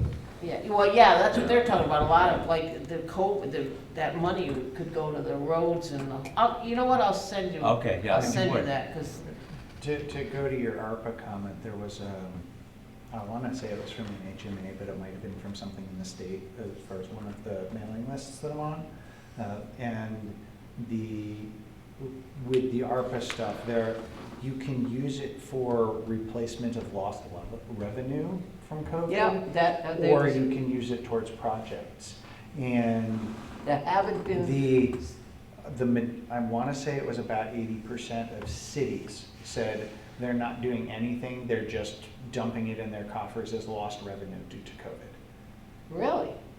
Hmm. So we're in a situation where, as a town, we haven't really lost revenue due to COVID because we're just getting our property taxes. And they probably can prove that they've lost the revenue. Right, you know, and with- they're gonna have businesses and so Yeah. loss of, business tax and a whole bunch of other things. So they have ways to prove that and then just pull it into their budgeting revenues. But what about, we get rooms and meals tax money, Mhm. so could that be, I'm sure it's not as much as it used to be so many years, before COVID. I wonder if that's something we can do. You know, it's interesting, because last year when we're gonna be doing the revenues at some point, we reduced it thinking of COVID, we wouldn't have as much on rooms and meals. Yeah. tax. But when I was talking to the DRA, they said, no, it's surprisingly come in a lot higher than they thought. Wow, Last year, we got 96,000 from that. wow. We're hoping to get at least 80 this year, but I'm thinking we're gonna get something about 90. Wow. Yeah. Okay, that's good. But I'll send you Yeah, I'd like that to, stuff, I'd like to 'cause, see yeah, that, 'cause but, yeah. they had quite the conversation. We with also it. have, there is a trust fund for welfare. The only thing we can do, if people qualify, technically you can require them to work for the town. So, and there's a rate that I can't quote you right now, but to kind of pay it back, because the whole goal people are supposed to pay it back. Hmm. In my career, I know of one case that the person paid us back. Yeah, It just yeah. doesn't happen, but anyway. The last one is the long-term debt. Could we hire them to write minutes? Well, Could do a lot. here's the problem. I don't mean to sound like this, but these are usually people that you don't want to do that. Or you really don't want them around either. Right. And I don't mean that, it's just, Yeah, I know. not everyone's up to that. Not trustworthy. Yeah. Not So long- everybody is as articulate as Russ. Yeah, Right. that's right. He's been quiet. And let's face it, Russ does it all, so we. Yeah. So the last one is the principal and interest on our long-term bonds and notes. This is the last year, the last payment on the public safety building. So we need 42,000 for that, and then we'll be paid. Last year, we got rid of the solar I thought we loan. had 2 years. That's awesome. 22 is the last year. I like that. Yeah.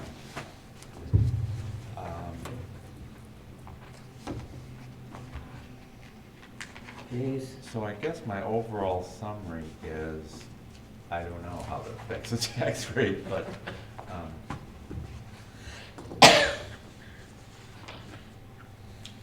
God, we'll It have. was up and down, up and down. yeah. Let's come out yeah. zero. So it probably comes out about the same, because we don't have really any huge changes in there.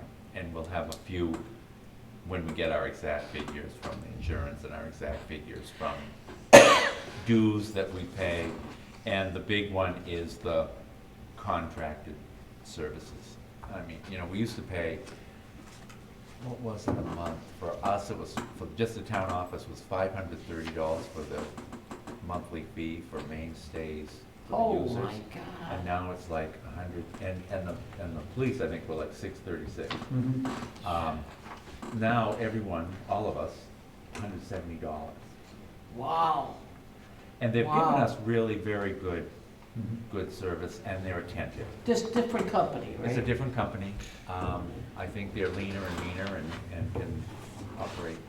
Well, that's why Yeah, you this- shop around too, I mean. This is all part of when, I heard what they were wanting to do with the police server, and I was sitting out there, I'm like, I want to be part of that board so that I can have a say in this and direct it. Well, you're perfect So, for IT so stuff. that's where I came and, tried to help with the police server, and we've got a better server for a little less cost with a lot more services Yeah. in it, and switched the IT company at the same time to save a ton of money in the process. And that's great, because that's certainly not my forte, So, so. When I first came, I was told that our server downstairs was on life support, mhm. and suddenly it got better.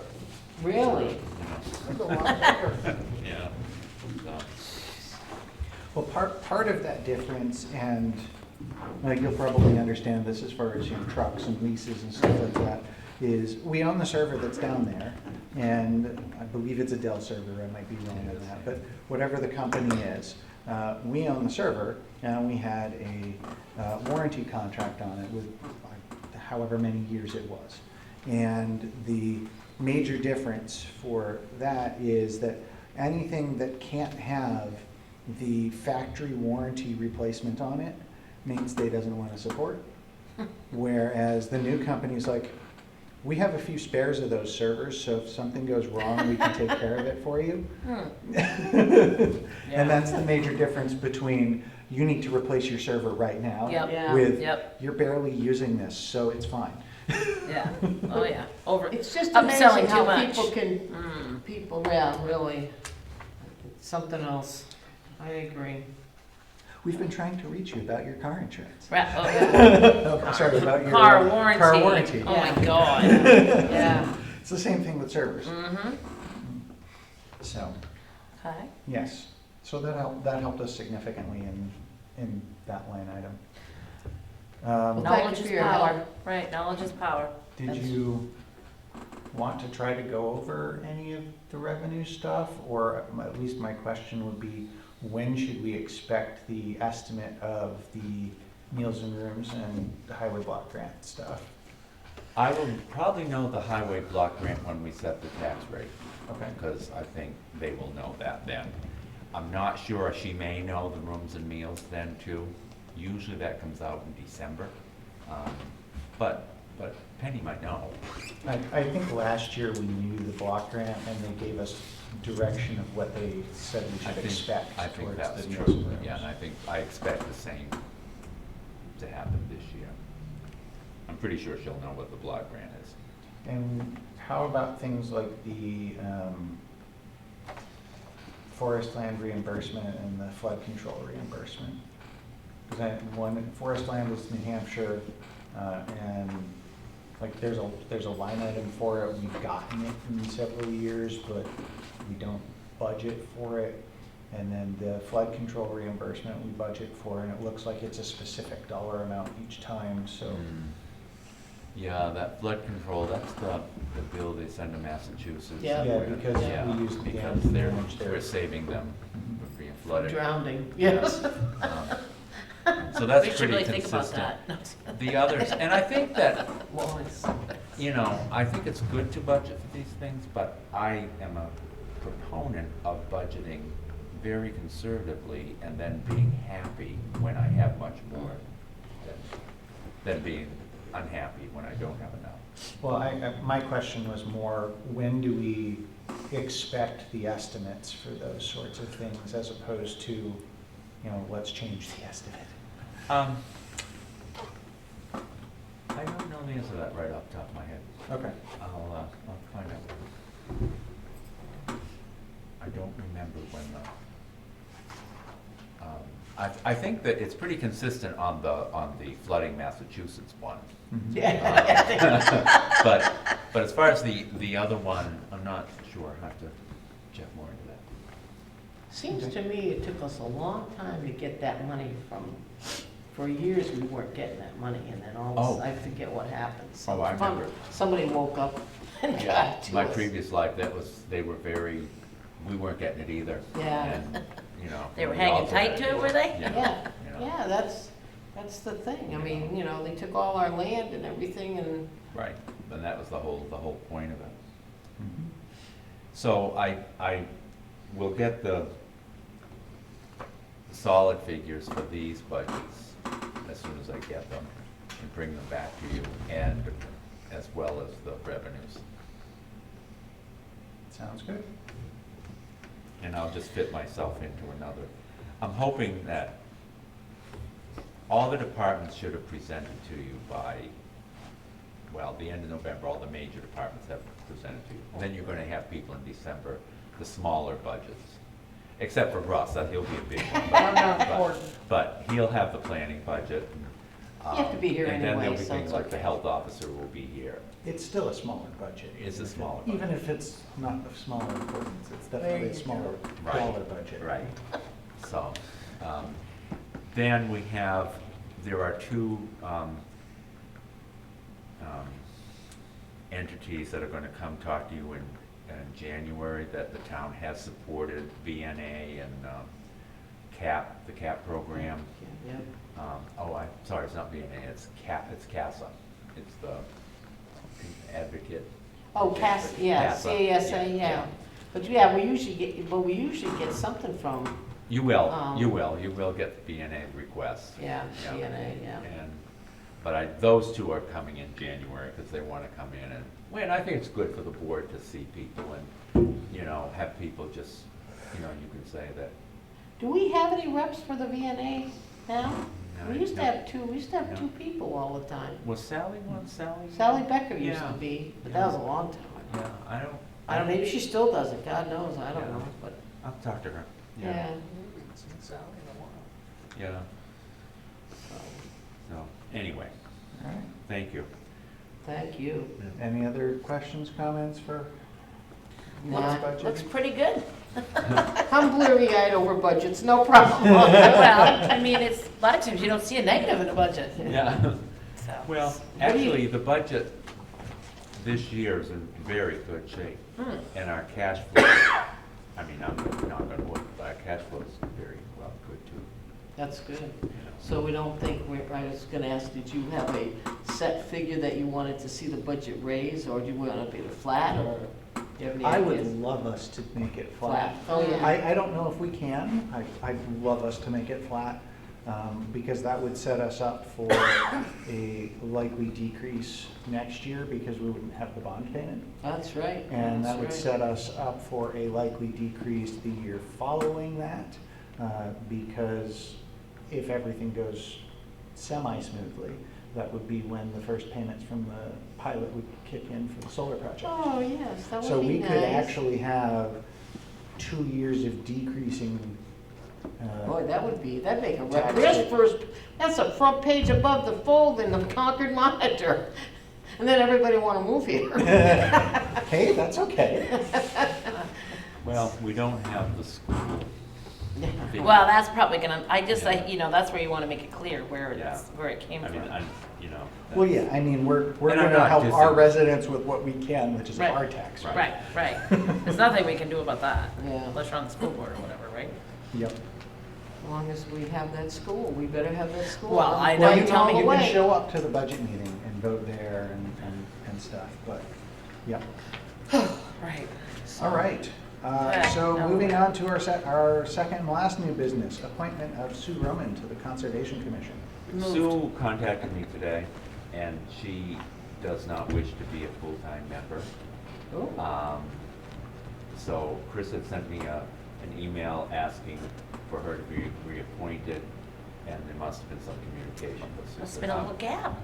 So anyway, I just All would right. like to remove that. Please. so now there's just, we need to fill in, or somebody's gonna fill in. So but, they need to find, Yeah, usually they somebody. would suggest who to get for full-time. So if you want to join the Conservation Commission, Yeah. go attend one of their meetings, and which are one of the Wednesdays. Second Wednesday of the month. Second Wednesday of the month, usually held here, and go speak with their members in their chair. Okay, that's right.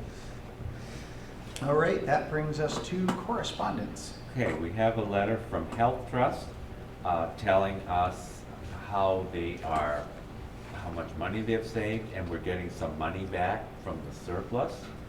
So we will be getting a total of $11,085.09. Back? Wow, That's why the health insurance is, That's, yeah. that's not the reduction in the rate. Oh, This that's is just your- You put money in a pool. Yeah, yeah, and like then, self-insured. You know, Yep, and so you get money back. that's awesome. Wow, Back 11,000, The beauty of a say that again? not-for-profit insurance company. right. What was Yeah. that, 11,000? $11,085.09. Okay, make sure that's, And I think I'll put that in your packet. Is it a bunch of towns that are in the same trust? Oh, yeah, like most of the state, actually. That's pretty awesome. yeah, that is. Yeah, so, Very awesome. when we have these high claims, like city of, a certain town that lost $2 million, Oh, jeez. Can you imagine that? Oh, my God. Anyway. The next thing I have is the payroll, this payroll that, actually payday was today, which you'll be signing this, $13,822.22. And we have accounts receivable, which I wish I had the right figure. Accounts payable, sorry.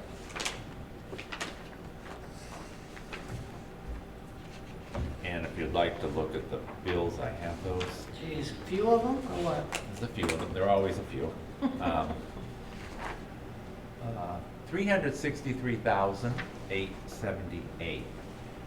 You might ask, what does that consist of? School. School is 296,000 of that.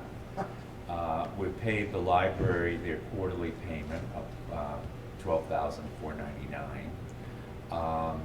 We paid the town of Hopkinton for the third quarter transfer station, 29. We paid the dispatch center for 1/2 year, 5,700, that's for the police. We paid Sanssouci, our utility appraiser, 10,800. So that's kind of what that is. If you want to take a gander at that, you can. And And if you I'll just feel so sign it. inclined to sign it, that would be lovely. um, since we're still in correspondence, we we made the motion for the MOUs and such with the school. Mhm. We have received those, I have hope? those. Perfect. Yep. And the school did get their request for the impact fees. We won't let that hold you up. That's right.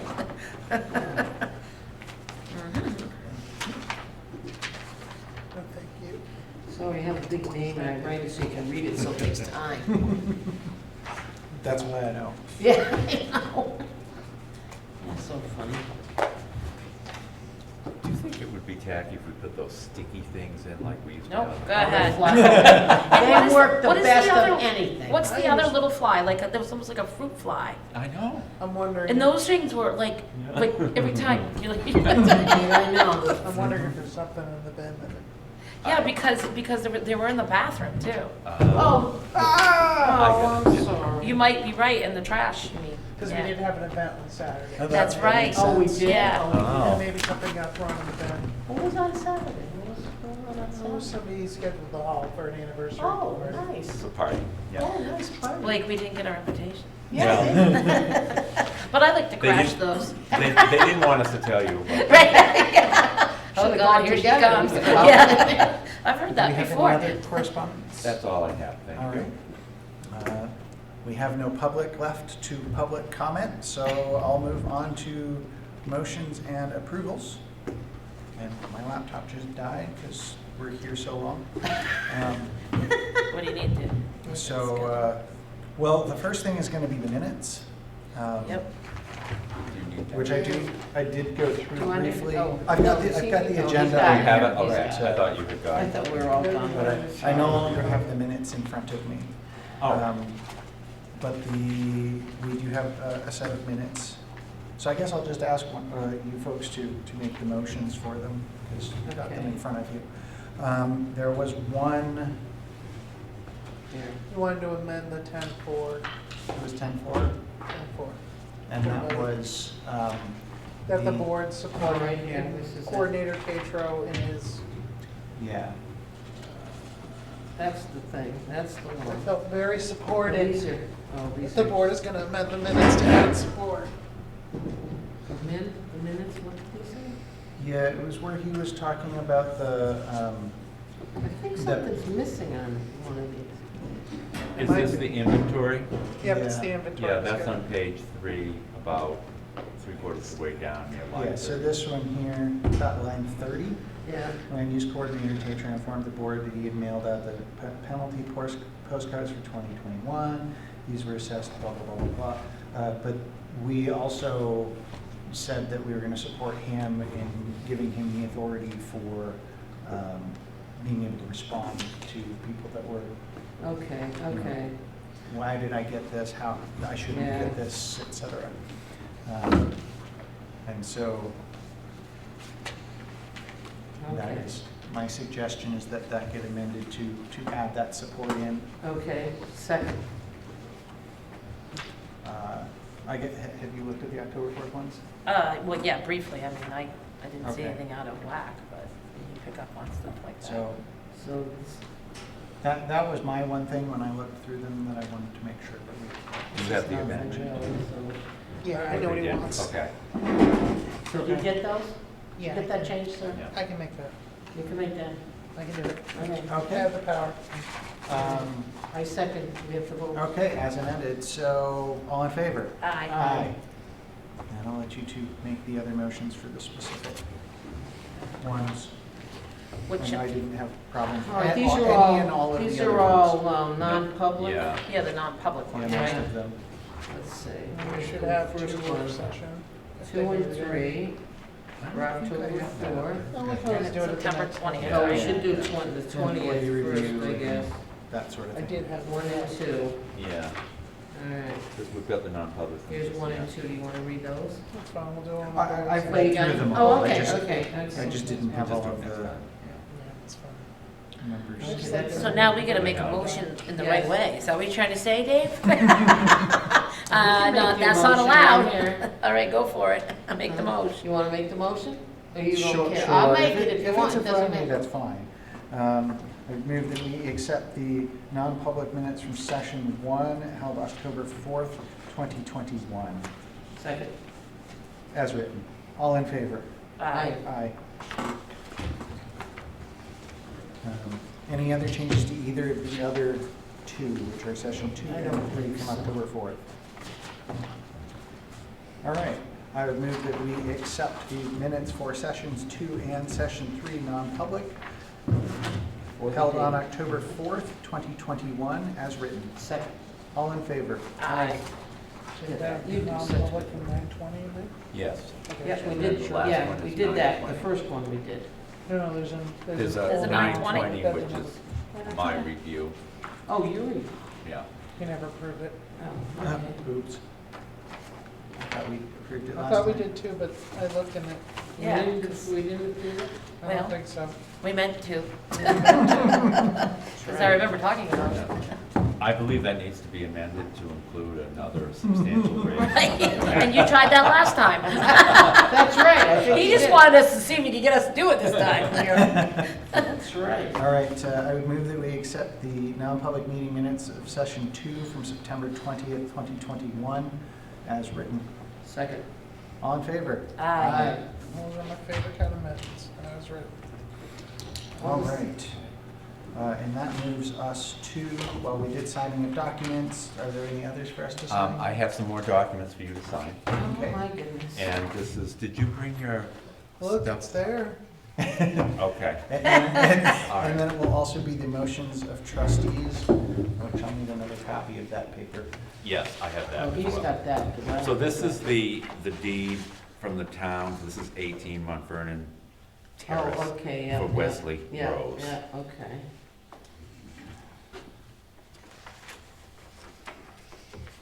I'm witnessing you sign. I signed it. I saw it. I saw you sign. I know who you are. Oh, you know who I am? Oh, You're gonna see me chicken scratch now, That's fine. but anything else wouldn't be me. So, That's right. yes, and this one is a release. That's right. Great. This next one, Do I have to know? Have them all easy now. yeah, this one is Philip Strip Matter and Joanne Oh, Strip yeah, they're Matter. buying that. They're buying that piece of land Private that we had property, several. yeah. This was one of the hearings. Yeah. And Phil brought me the paperwork today. When this is recorded, we'll merge his existing lot with, Now, do we do that? No, Yeah. but he pays Russ for does it. it. Yeah, but, It's- yeah, but he pays for it, we Yeah. don't pay for it. No. Okay. And there's the first page of that one. oh, there it is. Okay, yes, also a release deed. Yeah. Right, we sure. Jeez. We have learned some things. Yes, Yes. yes, yes, yes, We yes. do what we can. Okay, so then you need to manifest. Then, the last one I have is the 710 White Plains. This is John Greenlaw's. Oh, okay. Because he redeemed it. He redeemed it. Yes. So are you allowed to tell us how we did that? He sent in $11,000 in cash, Good, you know, so yeah. That's, that's a release deed as now well. that's that little junky trailer, That's right? the one, Well, yeah. it's the one So that, is he yeah, gonna that live I with think it? everybody was No, I don't thinking think they so. We were gonna get Because rid of aren't we it. gonna, yeah, we And were gonna it tear was- it down. We but were, now we and don't. so It was we not, had no, to, not go have to easy. do it. we had to send him Oh, a no. thing saying, It would've gone easy. Oh, does he have to? There would have tear been it a lot of down? people bidding on it. no. We haven't, well, you haven't That's told me to interesting. That's good. condemn it. Yeah. Yeah. We're not here to do that. I hope he doesn't. Although, I I mean, will we're not gonna make say, any money differently either way, so. I think Well, we that might have made out better. where he works in North Conway, Yeah. I think He's he's a meat cutter, I think. probably in a good situation. Uh, Um, We had those people that were sitting on those two women, Yeah. that's what they came? Yeah, I thought so, Oh. yeah. Why did they come? that last thing we signed, the one to buy. Hmm. Yeah, we've had a lot of interest in that. I think I've heard at least 7 people say they want to Property. buy that Yeah. property. Yeah. It was, And I've heard at least 3 people say that we have another property that everybody wants, Yep. Yep. What's But that? just up the House street. up the hill, yeah. I know, that's a shame. oh, I know what you're talking.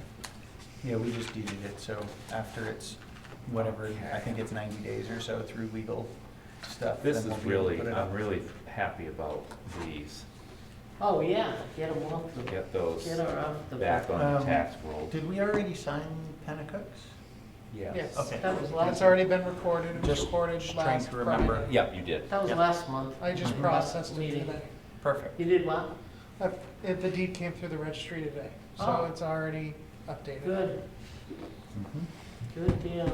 It's easy to get confused. I really have to work hard at not. That's why you get those big bucks. That's why.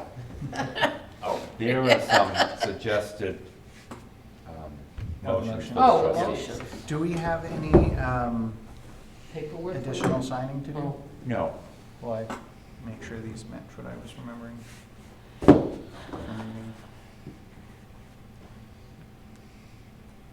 Would you take that home and read that tonight and let me know how it comes out? A little nighttime reading right before I go to bed. All right, motions for the trustees. I move to request the trustees of trust funds issue a check in the amount of $563 for invoice 228193 payable to Bergeron Protective Clothing for the fire department. These funds to be withdrawn from the fire department bunker gear capital reserve fund. I make a motion to accept. Well, it would be a second. Okay, second. All in favor? Aye. I would Oh, move fine. to request the trustees of trust funds issue a check in the amount of $2,735.75 for invoices P2005843 in the amount of $2,053.25 and invoice P2005884 in the amount of $682.50 payable to Boscawen Sand and Gravel. This is for Quarry Pack for Concord Drive and Pennacook Circle. These funds to be withdrawn from the Highways and Roads Capital Reserve Fund. second. All in favor? Aye. I move to request the trustees of trust funds issue a check in the amount of $1,916.38 for invoice 5930058 to Everett J. Prescott, Inc. for materials for Concord Drive. These funds to be withdrawn from the Highways and Roads Capital Reserve Fund. Second. All in favor? Aye. Aye. I'd move to request the trustees of trust funds issue a check in the amount of $1,328 to Classic Builders and Sunrooms LLC for repairs to a resident's sunroom as a result of construction on Concord Drive. These funds are to be withdrawn from the Highways and Roads Capital Reserve Fund. Second. All in favor? Aye. That was the shattered window. It came to me. I would move to request the trustees of trust funds issue a check in the amount of $24,845 for invoices 6546 in the amount of $2,530, invoice 6547 in the amount of $2,805, invoice 6548 in the amount of $2,662.50, invoice 6549 in the amount of $4,090, invoice 6550 in the amount of $2,325, invoice 6552 in the amount of $3,545, invoice 6553 in the amount of $2,595, invoice 6554 in the amount of $2,157.50, and invoice 6555 in the amount of $2,135. This is for road construction on Concord Drive and Pennacook Circle. These funds to be withdrawn from the Highways and Roads Capital Reserve Fund. Second. All in favor? Aye. Uh-oh, he's thinking, he's adding it up. I need to amend that because this doesn't say to who. Oh, didn't it? That's the standard Fleece and Flower Farm. Yes. Yeah, invoices, it right? should be Yeah. two fleas and fire farms. So I sorry. move to amend that last one to make that a check in the amount of $24,845 to Fleece and Flower Farm. Second. All in favor? Aye. Good catch. It looks all right. There were so many numbers, it had to be right. All right. And, oh, that moves us to, is there anything else for the public? No, there is not. I do have an item for non-public. All right, so we have one last thing under non-public, and then we will be closing after the non-public session, so you will not see the stream reopen after that point. I would move that we enter into RSA 91A 2A for employee reviews. Second. All in favor? Aye. What time did we go in? You have to mention. At 10:19.